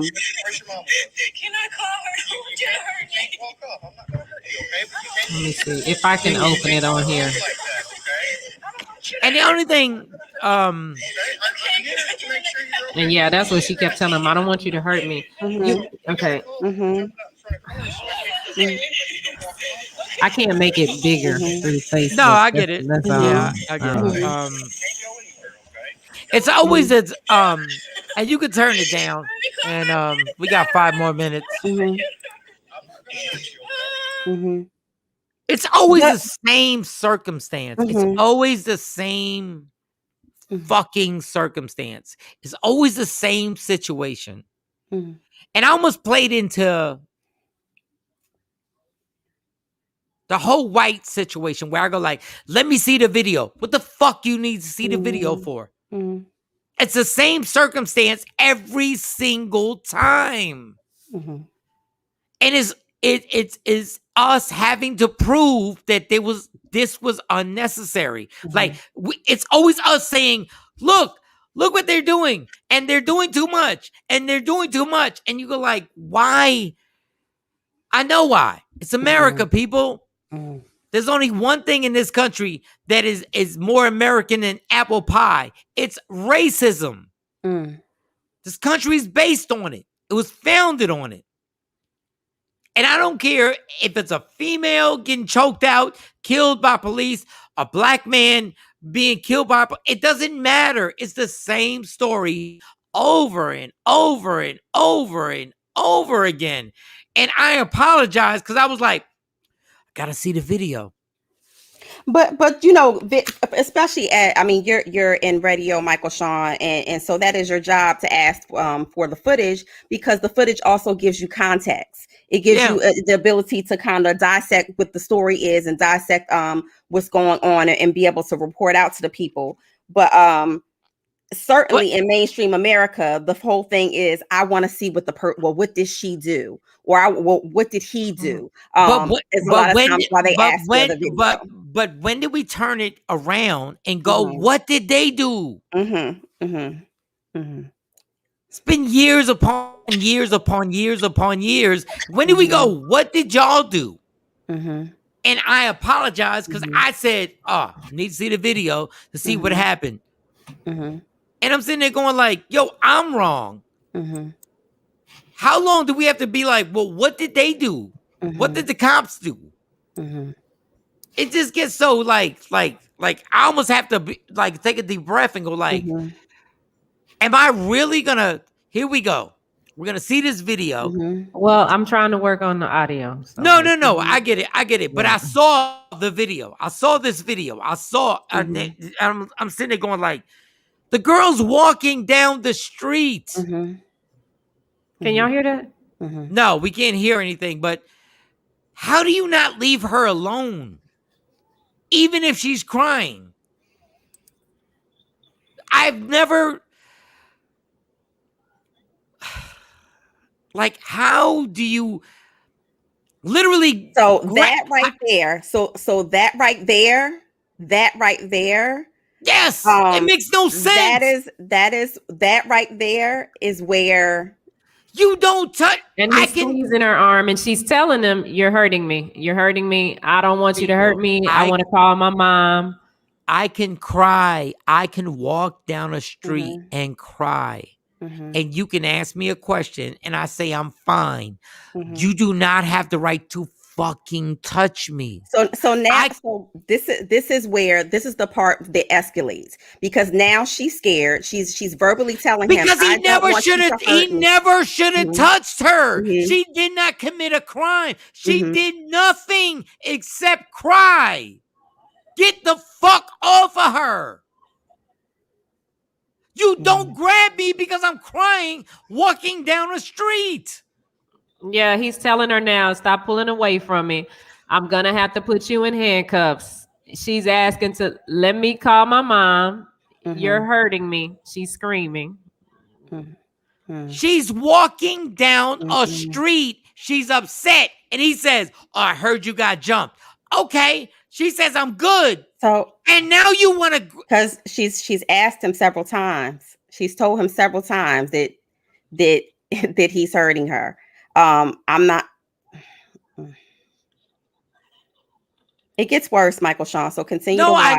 I know. I saw the whole thing, and you fucking white dudes will sit there and grab a black girl. You wouldn't do this to the white chick in that neighborhood because I live in that goddamn neighborhood. Like y'all. So there's additional footage. That's the body cam footage, but there's also cell phone video footage of the officer on top of her, and that's the first video that I saw. I didn't see the body cam video first. I saw that video first, and that video is the one that really outraged me. But the thing is, it's the typical shit. It's the typical shit. You live in this girl lives in the same neighborhood as them white folks, and that white motherfucker. She was, let's be clear. She was walking down the street crying. He goes, I heard you got jumped. And she goes, I'm fine. He turns that into grabbing her arm. All he had to say was, where do you live? Can we call your parents? He never, ever had to touch her, ever. And he would not have touched her if she was white. He would have fell back and be like, can we call your parents? Can we do this? Can we do that? It's the most disgusting. Like, it gets ridiculous after a certain, like, at a certain point, like, I know all cops ain't bad cops. I know Not at there all. are black cops that are amazing, Hispanic cops that are amazing. But how do you expect us not to say fuck you? Until y'all until officers that are in that precinct, department, whatever you want to call it, until other black, Hispanic or whatever, go up to him and go like, what the fuck were you doing? Like, what were you doing? Like, it's sick. It's so sickening that this coward grabbed this young woman and tried to act like he was helping her in the beginning.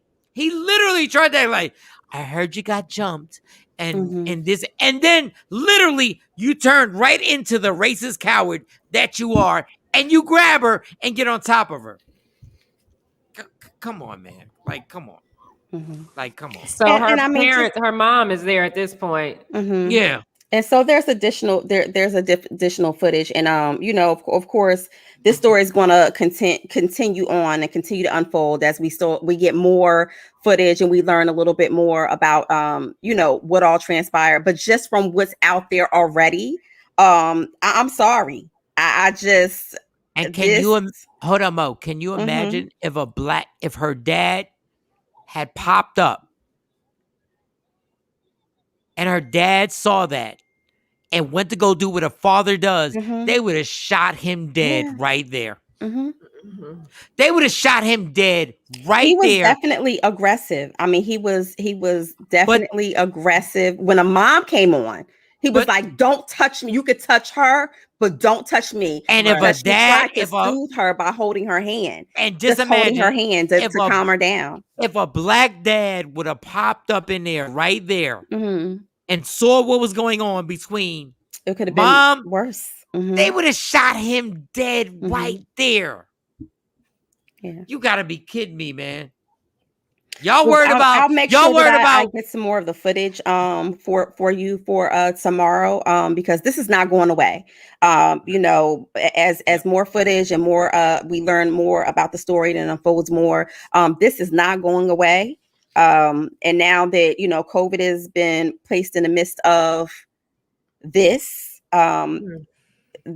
it could be possibly more charges added to what they may possibly even try to charge the officer with. So I'm waiting to see how that unfolds. We got the mom's she's done a video. So I'll have that for tomorrow. And y'all so worried about what the baby said at a goddamn concert. Who cares? This is what a little girl was talking about your civil rights being violated. This is what a little girl's going through, walking down the street crying. Oh my God. No, he shouldn't have put his hands on her. And that's not what you do in a crisis situation. That's what you do not do. If you even think that somebody is in crisis, you don't touch them. You don't corner them. You de-escalate verbally. And unless they are at an immediate danger to themselves or others, you don't touch them. All he has to do is, can I call somebody for you? And he literally can get in the car and said, you're going home? Or when she said, can I call my mom? Let her call. No. My thing is like, your mom. He doesn't have to do anything except, are you okay? And she goes, yes. Okay. You're the police officer. Do you live near here? She goes, yes. You get back in your car and you don't make her feel scared. And you just make sure she gets there. But because she's not a white girl, you decide that you can do whatever you want. That the whole basis of this is she's a black girl. I'm going to decide what has to be done. And you grab her. You would not have done. I know this for a fact, living in a white neighborhood. You would not have grabbed Sarah, Beth, Jessica. You would have been like, okay, can we call? Can we call your parents? There would have been a higher level of de-escalation techniques followed. And I definitely don't think that it would have escalated into something like this. But you can't de-escalate something when you realize that the person you're talking to you don't value their lives on the same level. You You're not my equal. Key point. You're not my equal. So I'm gonna grab you. He And laying on her like he raping her. Listen, and I'm telling you, all that day, footage all had me day, enraged. all day. The footage had me enraged. He wouldn't do it to a white young lady simply because he's like, oh, these parents would have, they got money for an attorney, they got money to put the lawsuit, and didn't know what he was getting into. And I'm sitting there going like, really? Like, what the fuck? Like, it's so infuriating to everybody. And once again, they are thousands of police officers who are amazing, who are Black and Hispanic, but you motherfuckers make it really tough. You make it really tough to give a fuck about you. It was very painstaking to even hear her say, don't hurt me. So she looked at him as somebody who could potentially hurt her. Not somebody to help. Not a help. Think about this. This all started from a young lady walking down the street crying. Think about that for a second. Yeah, this whole thing started from a young lady walking down the street crying. This is where it got taken to. But now, initially we didn't have that body cam footage. So all we saw was the camera phone footage where her family members and stuff, they were recording, like, we're going to report you with your badge number. Those things, even when she was throwing up and seething at the mouth, she's, salivating at the mouth. They were telling her this, and he still would not let up. And they're cuffing her while she's still doing it. They cuffing her while she's still doing it.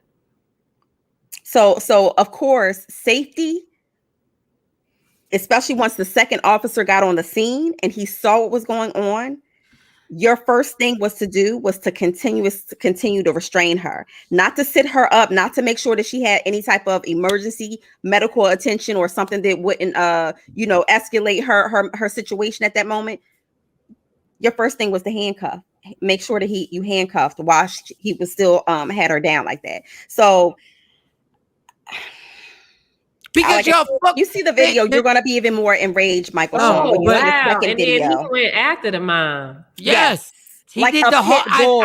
I saw it. Yes. I saw it. He went after her and, like a pit bull. Yeah, I didn't see this when I saw these body cowards. These cowards. This once again. Let's rewind. It all started from a girl walking down the sidewalk. You fucking cowards. And she was crying. She wasn't running. She wasn't feeling her hands hysterically. She was walking and crying. You fucking cowards. And this is why I will say it, and I'm gonna say it 7,000 times. There are goddamn 1,000 great police officers, but fuck you. And he on top of the mama now. So there's one Black cop there. I'm sorry, Mike. Oh yeah. No, there's the one Black cop. Say it, Shawnee. Say it. Say it. And I'm like, what the fuck is you doing? Why you don't tell them? But they want to keep their job and they check. Everybody won't change. And I posted that yesterday. Everybody won't change. But don't nobody want to change. Everybody like the Black cop can't even say, yo, like the Black cop. I'm not even asking to be the white lady doing more. The neighbor, the neighbor who interfered and was all up in the business. Like, can one Black they did cop nothing for her? Can one Black cop come on and say what the fuck's going on? Just ask one question: why you on her? That's all. She does not have a fucking gun. She's a kid, ridiculous. You fucking cowards. She's a kid. He should have called for somebody else. Like, it couldn't even get to all of that. Like, there's not one fucking cop that can say, no Black cop that can say, yo, why did you see that he did not growl and bark at like a pit bull at the white woman who was all in the she could have gotten arrested for interfering. Yeah, I get it, but the fucking Black man, there's no gun. All you have to do, all you have to fucking say, I'm not a tough dude. I'm not at all. But I promise all my kids, I'm like, yo, why are you on top of her? If we didn't even get a call, they get the call. There's no gun, there's no weapons. Why are you on top of her? That's the only question you fucking need to ask, dog. And then when he says he doesn't, oh, she did this. She was crying. She was crying, walking. Like, you should be fucking embarrassed. You should literally, and the white dude, they're all racist, the whole nine. But I'm going to tap this. He's getting death threats at home right now. I'm going to tap this, like we said on the airport, the airplane situation, where you're supposed to look at each other like, I got your back.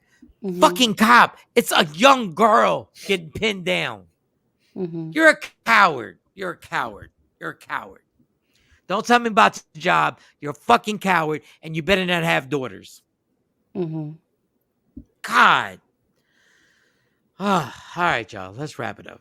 Okay, wait a minute. Before we go, I got to do something real quick.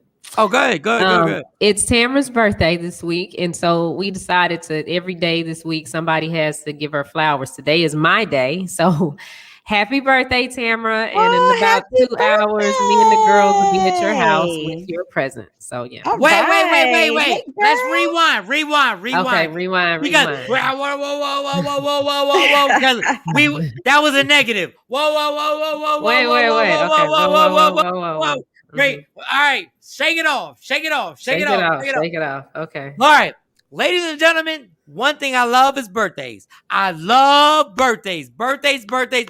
Even when it's not my birthday, even though I love my birthday more than any birthday in the world. Johnny Scott, there's a birthday we have to celebrate.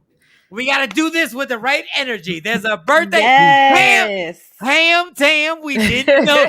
Tam, we wouldn't even done that story. Tam, Shawnee, take it from the top. All right. This is Tamara's month. We are celebrating the Queen's month, and today is my day to give her flowers. So me and the girls will be there to see you in about 2 hours. We'll be over there by lunchtime for you. So happy birthday, sis. Hey. All right, Tam, we're obligated. Even though I'm Puerto Rican, we're obligated. We have to sing happy birthday to you. Happy birthday to you. Happy birthday. Feliz Fuck that racist cop. Feliz cumpleaños to you. Hey, Tam, happy birthday for real. Yes. Look, Kathy, hit her up with the happy birthday, Tam. All right, we're good. All right, go get that cake on. All right, we're out. We'll be back tomorrow morning. Love me for who I am, not who you want me to be, and understand there's only one thing in life that is guaranteed. It will end, so enjoy every minute, every second, and understand, fight for your happiness. Never let somebody take it away. It's Michael Shawn, Jay Black, Sexy Mo, Shawnee Scott, the entire shout to everybody on the show today. Yeah. Michael Shawn and the Takeover Legends, where nothing's off limits. Free Asian Radio.